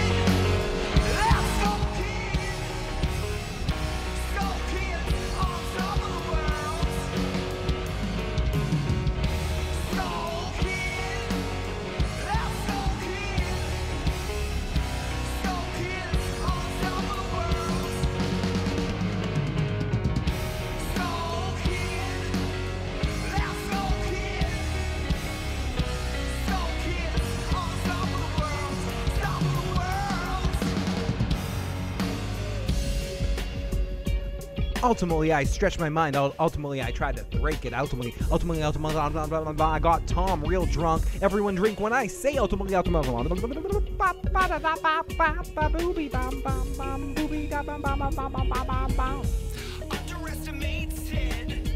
It's a potion in his hands. Link to the past, regrow the plan. Vaccine in an olden shine. Last game, all he ever did was whine. The princess will be reaped. Shifty eyes, all tripping along. Spooky like that Wonka song. Last time I need a source of pain. Evil falls down all the same. Last call to put off the task and chuck fear on Majora's Mask. Skull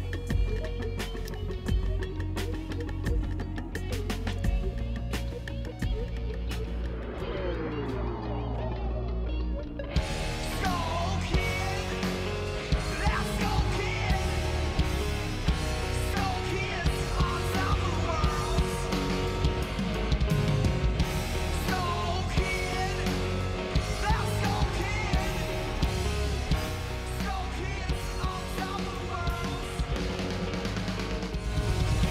Skull Kid, let's go kid.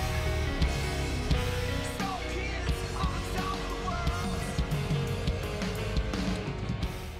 Good night, Lady Laura Dane. Yes, that reminds me of the Zelda talks. Okay, Crash, and hope you talk about episode 2 of Vikings. Yes, we will. I'll be live after the second episode of Vikings. And I do appreciate everyone that's checking out this live stream. I'm getting drunk. It's silly, but this is the first night in our new area, and it's going to be a lot of fun in this studio. Hopefully we'll have just as much fun in the studio as we had in the last one. We're going to be having fun in the last season of Game of Thrones. We have the TV right there in the back, so I'm going to be able to watch things live from here too, so be able to do more live watches and do more video game streams. So make sure you stay subscribed, subscribe to Dirty Issues, and check me out over on Twitch as well, TheIssuesGuy on Twitch, and I'll be doing some live streaming there too. This doesn't mean I'm wrapping things up. What time is it? It's 12:10. I'll say I'll probably be on for another 20-30 minutes, and then we'll start to wrap things up. There's almost so much babbling you guys want to hear one guy do. I have a little bit more of a beer to finish, and then we'll call it a stream. So I'm going to read a couple more comments, go through a couple more silliness, take a couple more puffs of my sandwich, and we'll have some more fun. So I know everyone is getting ready to crash a little bit, but I have to say we have a new t-shirt available. Our Shit Buddies t-shirt is finally available. So people want to check that out. I believe if you look below the YouTube video, you can see our t-shirt store. Click on that and you can check that out. If you want to get any of that crap, we have Issues Guy merchandise. Don't have to worry, get your shit buddy. Don't have to worry. If anyone has any requests for stuff you want us to put out, we'll do that as well. So yes, there's a Shit Buddy stuff. Phil, you really want to know? I started the Ultimately Drinking game because I wasn't able to spell the word till I heard you saying it several times. Phil, what else are you watching? Loving.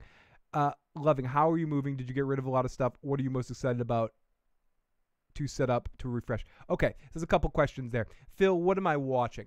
I'm watching a lot of really horrible stuff the last couple weeks because I haven't tried to get into anything, so I've caught up on some really bad television. I'm just starting the television show Wrecked, which isn't bad, but having been a Lost fan, I've been wanting to watch that for a while, and our new cable that we have at our new place has that on demand, so I started watching that tonight, which is pretty good. I watched a few episodes of the Snoop Dogg Joker's Wild, which was actually really a lot of fun. What else have I watched recently on... I've been listening to some random podcasts and stuff, but let's continue. Did we get rid of a lot of shit? Yes, I got rid of a lot of shit. There's a whole pile of fucking junk on our table, but I still have so much to unpack. You can't see it right here, but over on that back there behind where the television, there's several boxes and there's a closet in there, and then there's that room in there that you guys can't see right now that has the jam room in it that needs to be unpacked, and the whole house needs to be fucking unpacked. It's fucked up. I need to catch up on Riverdale. I haven't been able to watch any of those shows recently because we canceled our cable fairly early on and haven't been able to check that out. And what am I most excited to set up and refresh at, to set up here and do? I'm most excited to start doing some more video game stuff. and I'm most excited to set up the green screen here. But for shows coming soon, I don't know. Doing these recaps for Vikings should be a lot of fun this half a season. But I'm excited to get back to some Sopranos stuff with Matt soon and just have some more fun. But I am really excited to do some video game streams from down here in this room with this setup and be able to kind of talk in my podcasting setup in a comfort level while I'm gaming instead of doing it weirdly in my living room. I think Lagus's wig looks like one of Danny's rejects. Phil, if you... not spell, pronounce. Ultimately, I need to catch up on it too.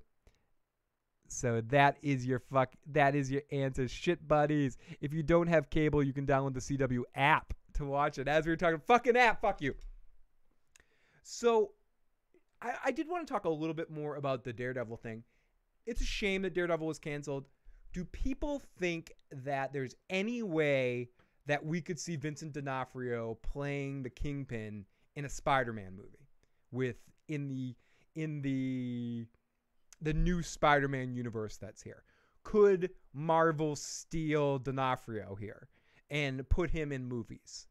And do people want to see that? I also want to see Daredevil in more Marvel projects. Will they take those characters, even though these series are over? Will the Marvel Cinematic Universe use them in movies? I haven't seen The Prowler in 1981. If you don't have...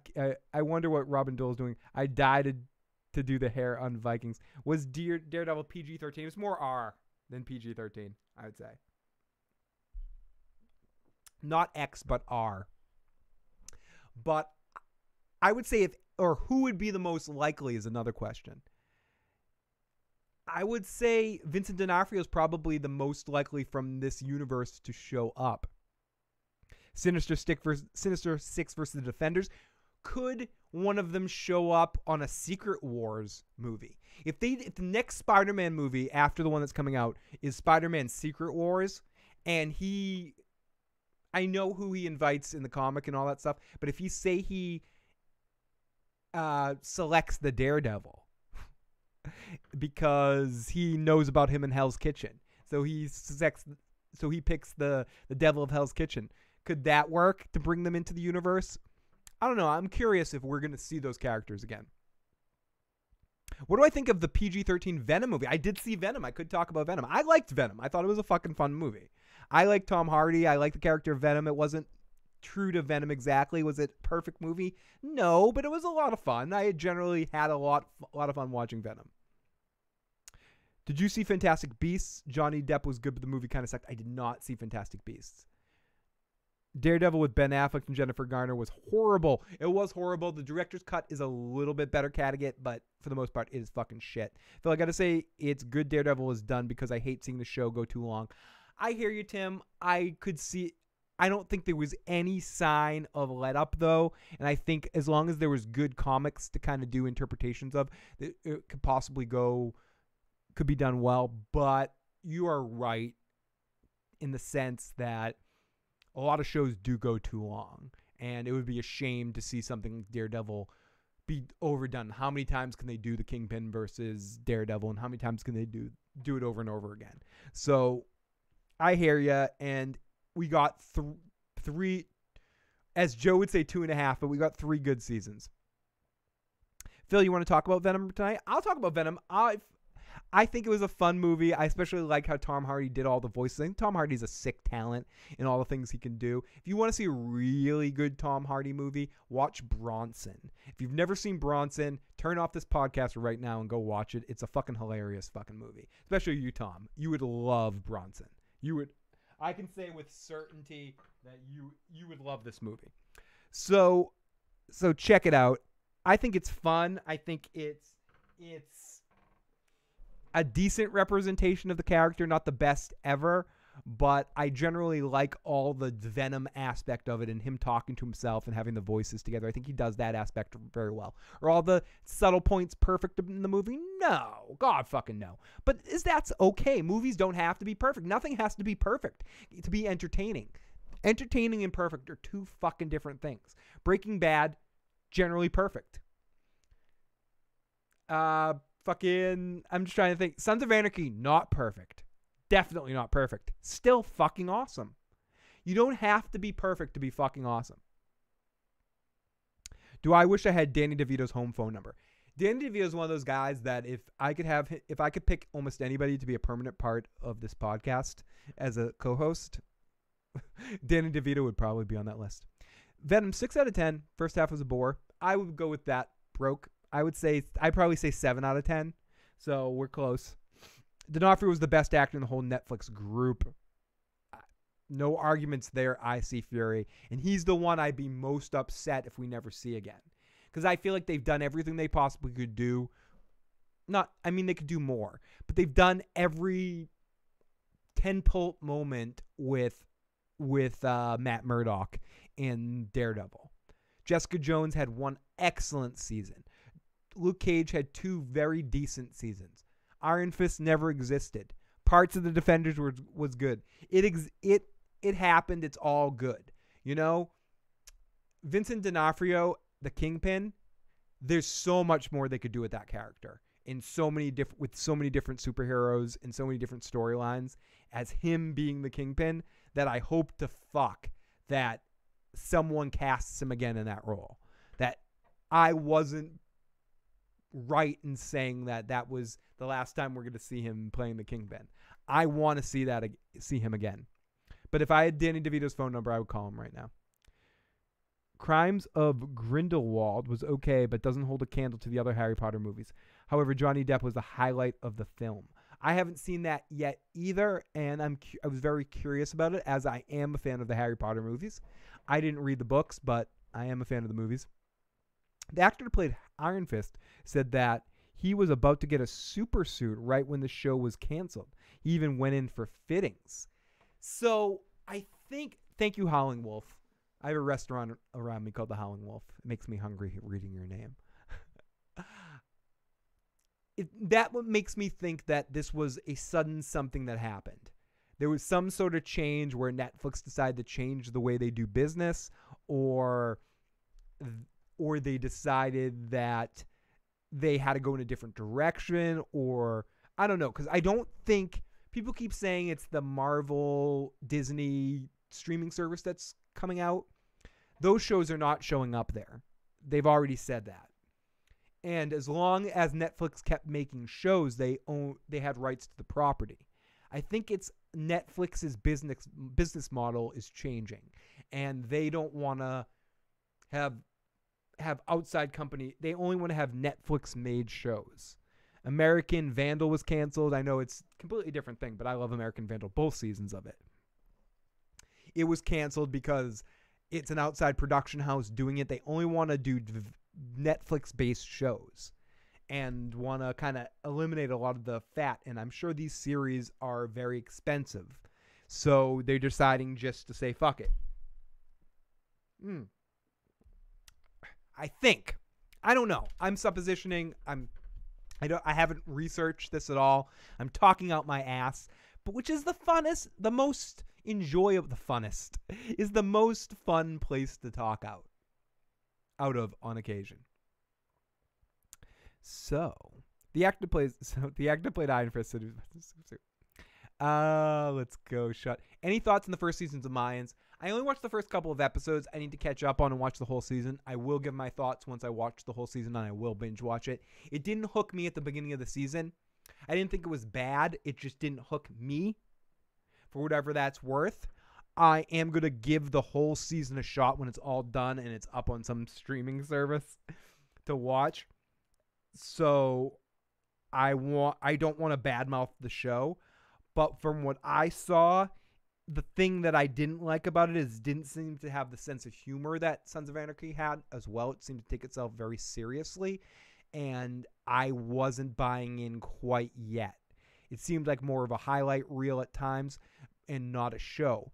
That being said, that's what I thought about Boardwalk Empire before I watched it and sat down and actually gave it a fucking shot. So I watched 2 episodes of Mayan. I did not give it a shot. So I don't want to speak about it. The first 2 episodes did not hook me, but I will watch the whole series at some point and give my reaction, or the whole first season. I wish that I wish I had Super Chat so I'd give a review of Joe of Venom, the PG-13 movie. Tom, maybe that would be awesome to watch Joe do that. No, Phil, Iron Fist had some great fights, like in season 1 when he fought Davos. I think Iron Fist did have some good fights that were involved with Colleen. I think Colleen is generally a great part of that, and I also like Silver. For those of you that watch the new 90210, will know who I'm talking about. If not, you'll have to hold it to your imagination of which character I'm talking about. But I think Silver has some good points on that show too. I generally like Colleen and Silver on that show.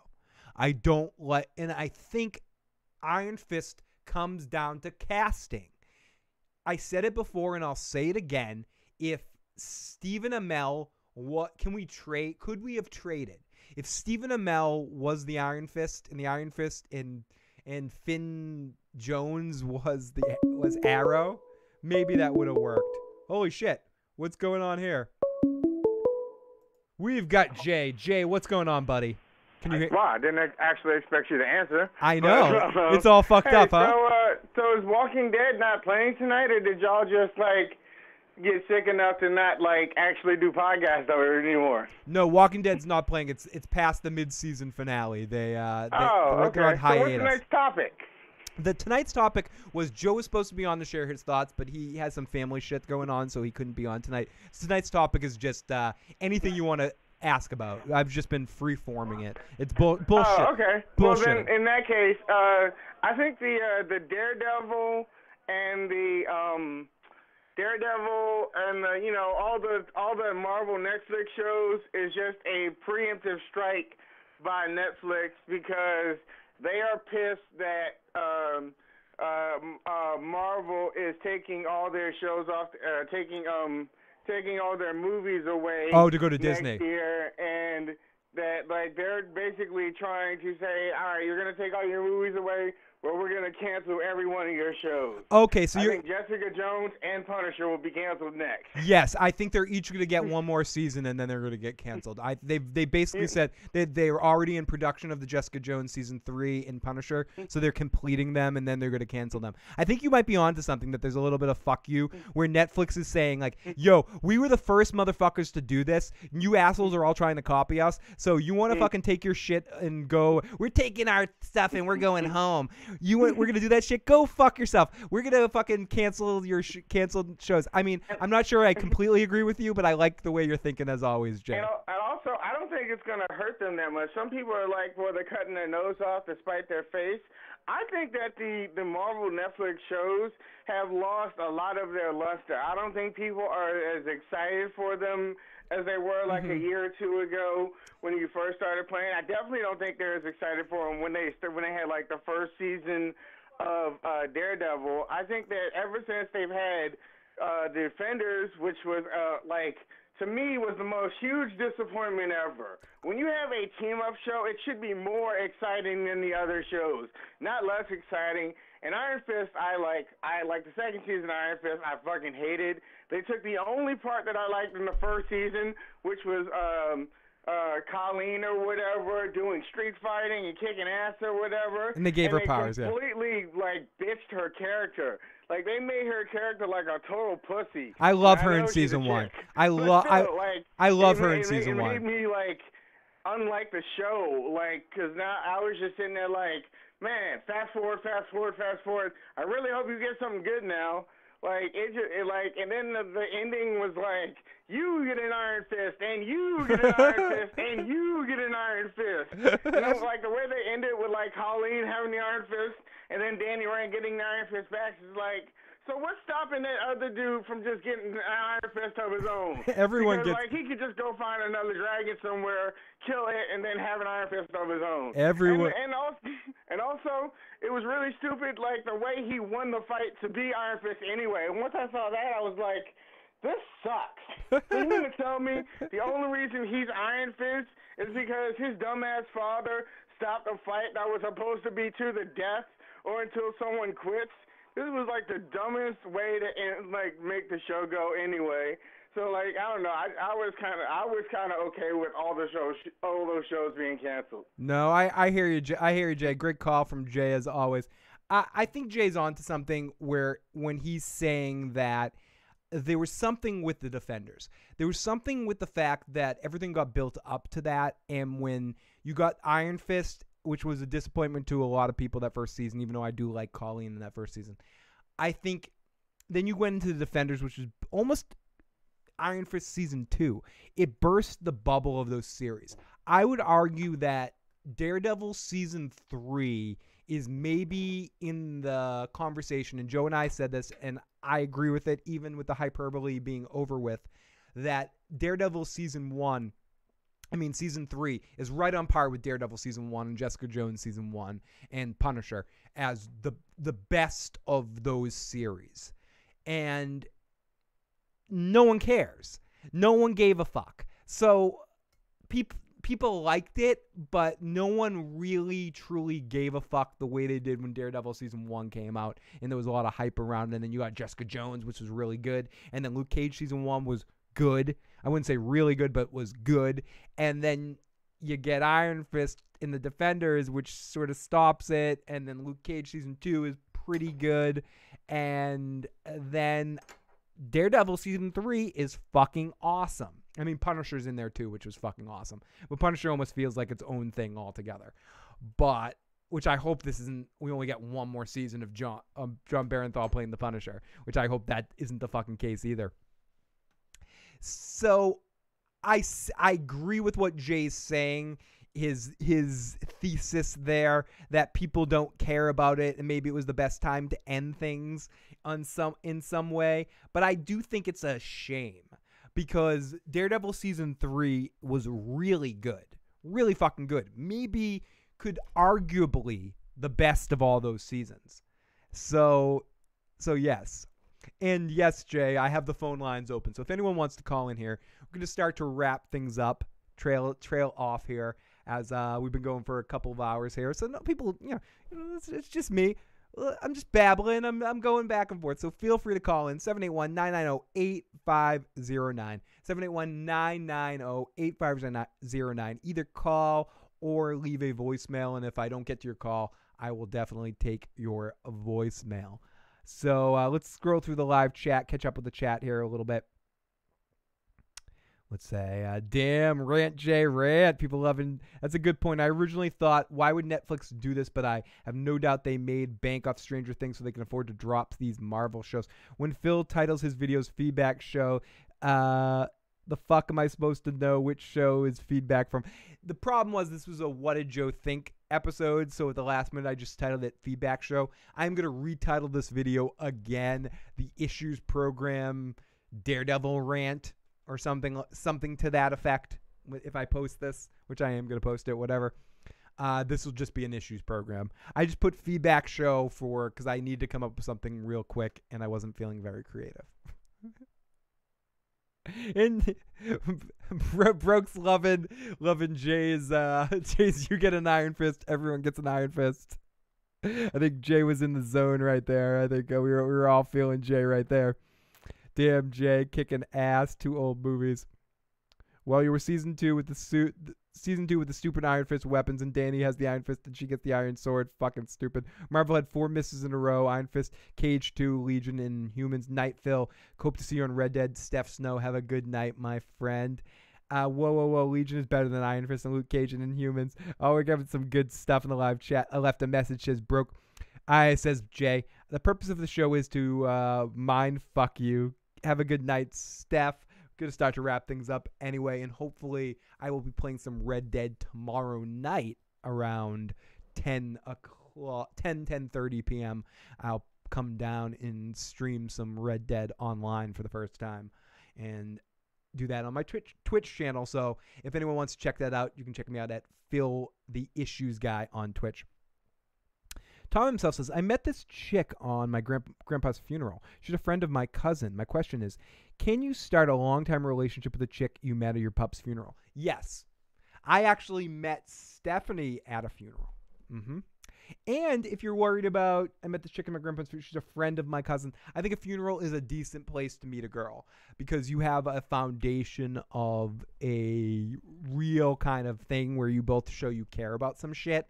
So you have an emotional foundation there. So I think a funeral actually is a decent place, as horrible as that sounds, to make some sort of contact with somebody. So if you vibed with that person at a connection, I wouldn't hesitate to continue that. It's tough enough to meet fucking people, like, and funerals are tough dealing with that shit, which is very, very hard and very, very fucking real.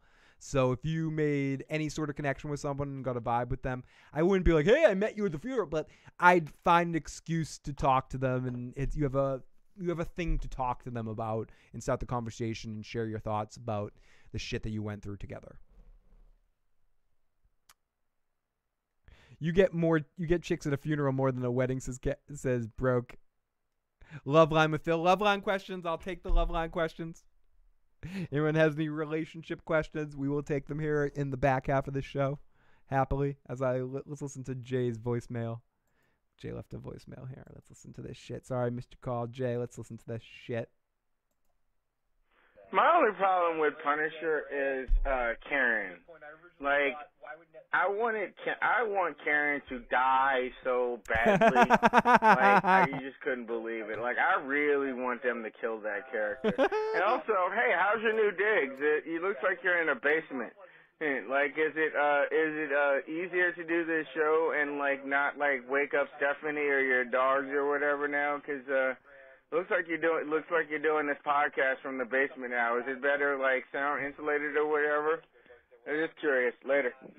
Yes, it is. It's much better, and actually it echoes a lot less, so the sound's a little bit better too. And I have a TV right behind me, so I can do live watches as well, and I can do video game streaming right here from the same seat. So in general, it is cool. I got a little jam space to the left of me, and I don't know if it's quieter. The other place, Stephanie definitely could not hear me, and the dog couldn't hear me either, but we'll find out tomorrow if she could hear me babbling. Karen, what the fuck was it, the Punisher? She'll show up. Her and the Punisher have a relationship. Netflix also has Ozarks too, which is amazing. Santovia says, Netflix has Stranger Things, The Last Kingdom, and even Frontier, which are all great, creating a buzz and bank. They're willing to cut the Marvel shows that have been hit or miss. And I would add, regardless of how good Daredevil has been. And yes, guys, you can ask Phil any relationship questions. Catagate, shoot, motherfuckers, shoot it. What the fuck Catagate was in Catagate? No, Catagate was in Punisher? Wait, Karen was in Punisher? Karen was the real villain of the Netflix movies.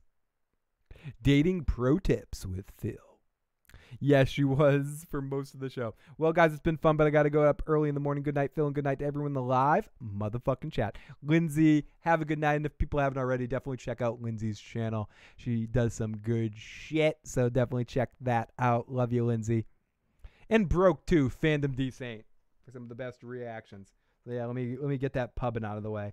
As I've been saying this for an hour, start to wrap things up as my beer is almost done and my last sandwich is almost eaten.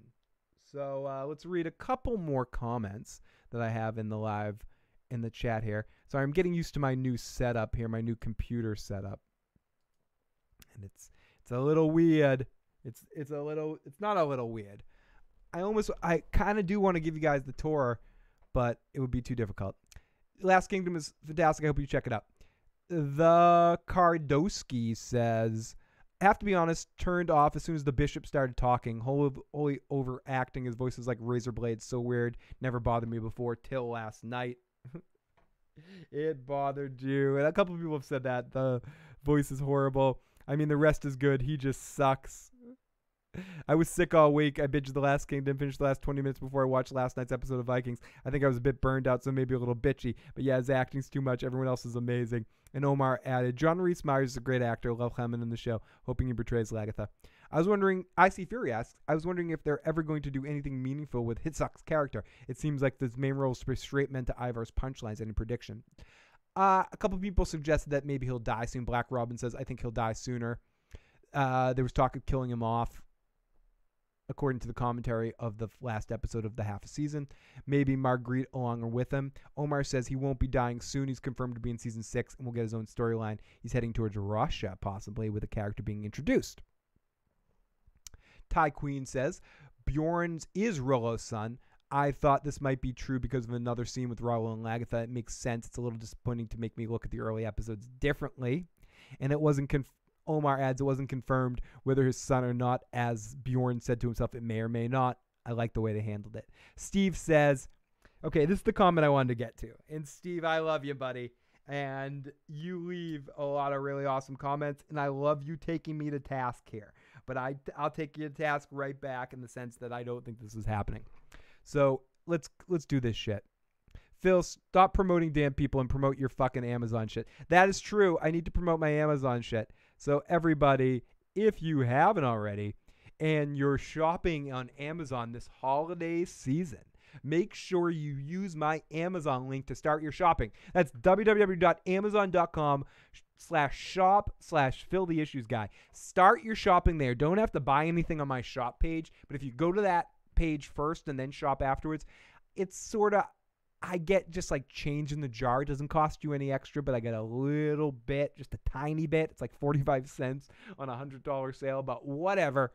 It still adds up. If you can't help us out on Patreon, you can't super chat help us out, but you want to help the channel and you buy shit anyways, always start your shopping. Save it in your fucking browser on your phone or in your fucking laptop or your fucking computer and or your fucking pad and start all your fucking shopping with that shit. It helps us grow a little bit. I mean, it helps donate a little bit and takes some money away from Amazon and gives it to me. So thanks. Do that. There you go. Start your fucking holiday Christmas shopping with my Amazon link, motherfuckers. Thank you, Iron Throne. Do it. Yeah. So there I go. I'll stop promoting people's channels and I'll pub my fucking Amazon shit, broke. Thank you. Thank you. Somewhere Stephanie's waking up going, thank you, Broke Black Man, for doing that. So let's go continue. How is this episode? Okay. So Steve says, if this was a Walking Dead episode, you would have crucified it. I love Vikings, but this was terrible. It was boring and the plot was all over the place. It's okay to talk negatively about a show you like. They aren't all winners. So I hear you that you didn't like it, but I generally did like the episode. I could be wrong. I'm sometimes wrong, and it could have been shit, and I just liked it. So I am sorry, as I said in the comment, but I did like the episode, and I'm not afraid to shit talking that show, whether it be Game of Thrones, Vikings. The only shows I won't talk shit about is Vince Gilligan shows because he's my binky, and that's generally what I said in the comment. So, but I love you, Steve. And I wish you were here.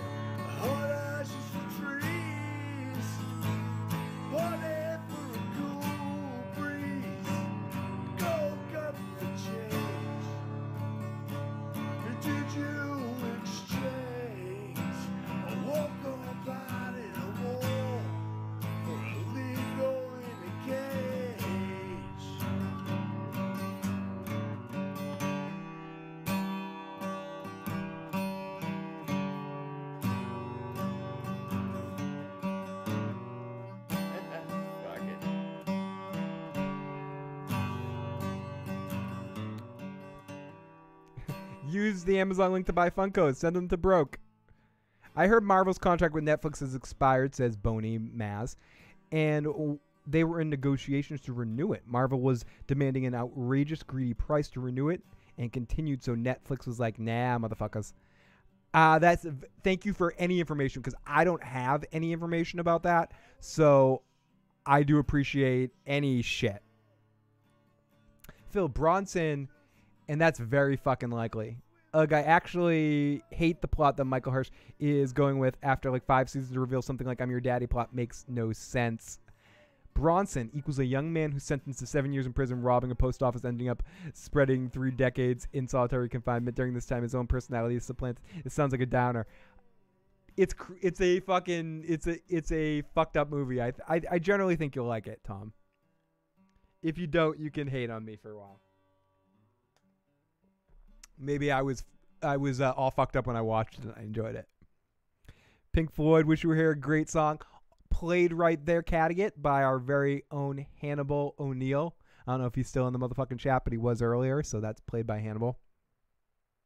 Can I do a top list of John Hughes movies? Okay, this isn't an official one, but I'll do a video of that eventually at some point. So let me do a quick one. This is my, well, I gotta place. Let me see. I gotta practice stuff here. So I'm in the new location. Let's send some love to one of my favorite people out there, the lovely Miss Timo. It's Timo's Rip of the Night. It's Timo's Rip of the Night. Ladies and gentlemen, It's Timo's Rip of the Night. ladies and gentlemen, It's Timo's Rip of the Night. It's Timo's Rip of the Night. It's Timo's Rip of the Night. It's Timo's Rip of the Night. It's the Rip of the Night. ladies and gentlemen, the end of tonight's show will be Phil's impromptu top John Hughes movies. Okay, top John Hughes movies. Planes, Trains, and Automobiles, number one. Easily number one. There's a lot of good John Hughes movies, but Planes, Trains, and Automobiles, and if you didn't do that movie, correct me if I'm wrong on any of the ones, because I'm kind of pulling this out of my ass and not doing research on it. Maybe some of these ones he wrote, not directed. I'm just saying any movies that John Hughes was a part of and basically wrote. Because as much as he was a director, I'm talking about writing. So I would say that Planes, Trains, and Automobiles, easily fucking number one. Ferris Bueller's Day Off would probably be my second favorite just because I love that movie. I think it's so much fun. I think Matthew Broderick is in his element, and he never could quite play a part quite as perfect for him as Ferris Bueller in that movie. It was the right movie at the right time. I know the editing of that movie was all over the place because the movie they filmed wasn't necessarily the movie that got edited and put out there, but I do think it was presented really well. I think it was a good cast, a lot of fun, twist and shout. Really inspired me a lot as a kid to be a silly fucker. So, IMDb Hughes movie list. I mean, I could do that, but I'm trying to go by memory right here. Let's see how good I do. So, next on my list, number 3, and I know I haven't even mentioned any of the top John Hughes movies people would probably talk about, but when they first mentioned it, they'd mention a lot of those Brat Pack movies. But I'll get to those. I would say next on that list would probably be Home Alone. I really like Home Alone. I think it's funny as fuck. Macaulay Culkin's perfect. Joe Pesci is hilarious. What's his name, too? Daniel Stern is perfect in that role, too. Kevin McAllister's father, that actor, what's her name? The actress that plays the mother, too, is perfect. John Candy's in that movie. Another really great one, Home Alone. I'm not going to say Johnny Be Good. Weird Science. I fucking love Weird Science. Is that a John Hughes movie? Am I wrong about that? If it's not, fuck me.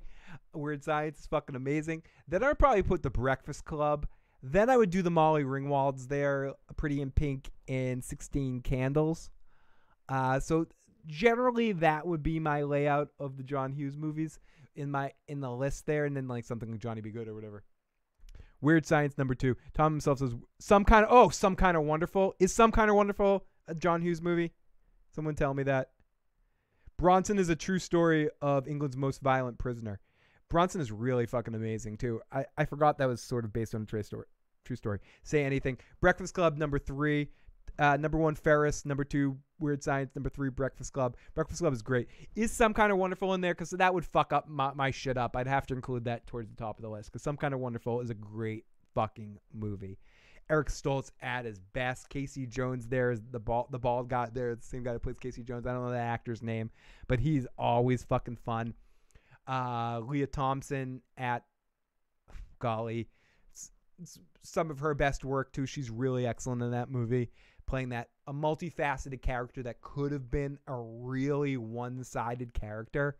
But Some Kind of Wonderful is a underrated, great movie. You got Taggart from the Beverly Hills Cop movies playing Eric Stoltz's dad in a really underrated movie role. Zuzu Petals from, which I call my dog Zuzu Petals, from the Ferris Bueller's Day Off movie playing Eric Stoltz's sister. And Mary Stuart Master Antonio playing the girl next door part, the drummer Styx or whatever her name is. But great movie, forgotten about in some ways too. 16 Candles, good movie. 16 Candles and Pretty in Pink would not be at the top of my John Hughes movies list, but I would think good things about them. Ferris Bueller's Day Off would be number 1. Christmas Vacation, Home Alone, Beethoven, Mr. Mom, Curly Sue, Say Anything, another great movie. And John Hughes as a writer and director is two different things too. That could be two different lists because he wrote a lot of shit. He didn't direct, and he directed a lot of shit. He was one of those most prolific writers. He could write things really quick, and he wrote so many things. And that's a good thing to end on here. So let's do John Hughes, I am the douchebag. I am a douchebag.com. I Googled it. Howard Dutch directed Some Kind of Wonderful. Okay, so not directed. So let's go. This is his writing credits. 51 credits. Let's play a... Where is it? Let's play a song. Play me a song, Miles. Okay, Phil. Hold off on that, Tom. I will in a second. So, this is John Hughes's movie list. Here we go. Jordan Joe Think. Delta House. The Secret of Nicole Tesla. Class Reunion. At Ease. He wrote National Lampoon's Vacation. He wrote Vacation? Okay, Vacation is my favorite. Are we talking about directing or writing? So if we're talking writing, I think it's two different lists. Because some of these movies he wrote early on that he didn't direct are fucking amazing. National Lampoon's Vacation, Mr. Mom. Then 16 Candles, Mr. Mom. Breakfast Club. National Lampoon's European Vacation. Weird Science, Pretty in Pink. Ferris Bueller's Day Off, Some Kind of Wonderful. He did write Some Kind of Wonderful. Planes, Trains, and Automobiles. She's Having a Baby. The Great Outdoors. Holy shit. Uncle Buck. Christmas Vacation. Home Alone. Career Opportunities was a really good movie, and What's Her Name looks amazing in Career Opportunities. Holy shit. I had such a crush on this girl. I still do. Jennifer Connelly. Jennifer Connelly in Career Opportunities. Golly. Dutch. Dutch is a really fucking good movie, too. Very funny. Curly Sue. Uncle Buck, Home Alone, Beethoven, Home Alone 2, Dennis the Menace. This is where I think shit starts getting bad here. Home Alone, Beethoven. This is his drunk era. Beethoven the Second, Baby's Day Out, Reach the Rock, never saw it. Beethoven the Fourth, the Beethoven series, of course. Home Alone 4, there's a Home Alone 4.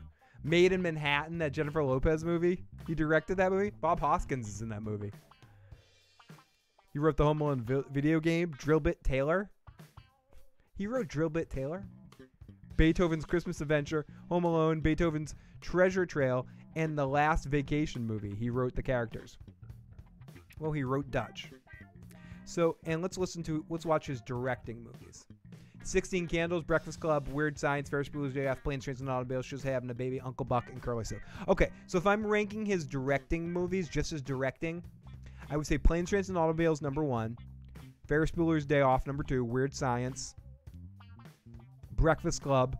Uncle Buck. 16 Candles. She's Having a Baby.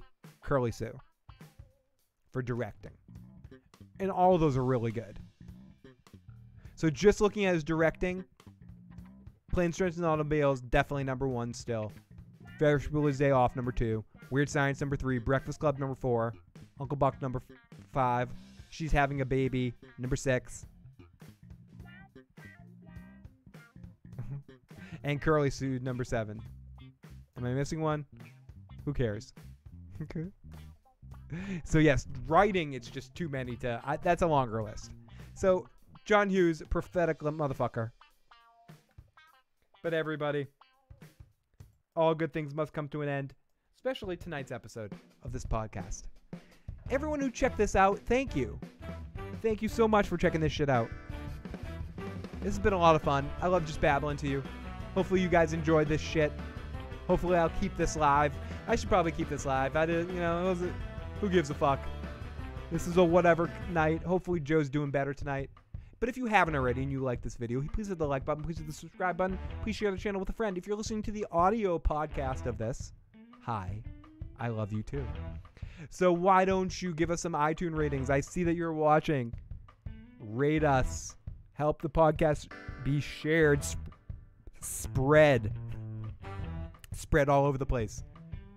She's Having a Baby has that song by Kate Bush, The Woman's Worth, a beautiful song. There's some crossover to the universe where in like one of the movies they're watching She Has a Baby. She's Having a Baby. Thank you, Broke. I'll give you guys the tour at some point. I'll figure out how to do that for next time. I think the next podcast that we'll be doing will be the Vikings podcast for the next episode. Ian says hashtag keep it live. I think I got to do it. I've got a little bit more booze, but I'll finish it off by myself. Have a good night, everybody. Thank you for help breaking in the new space. I'm liking it so far. This is where we'll be talking about the final season of Game of Thrones, motherfuckers. Definitely watch some Bronson. I think you'll enjoy it. It's a fun movie. Fun movie. Talk to you guys next time. Later.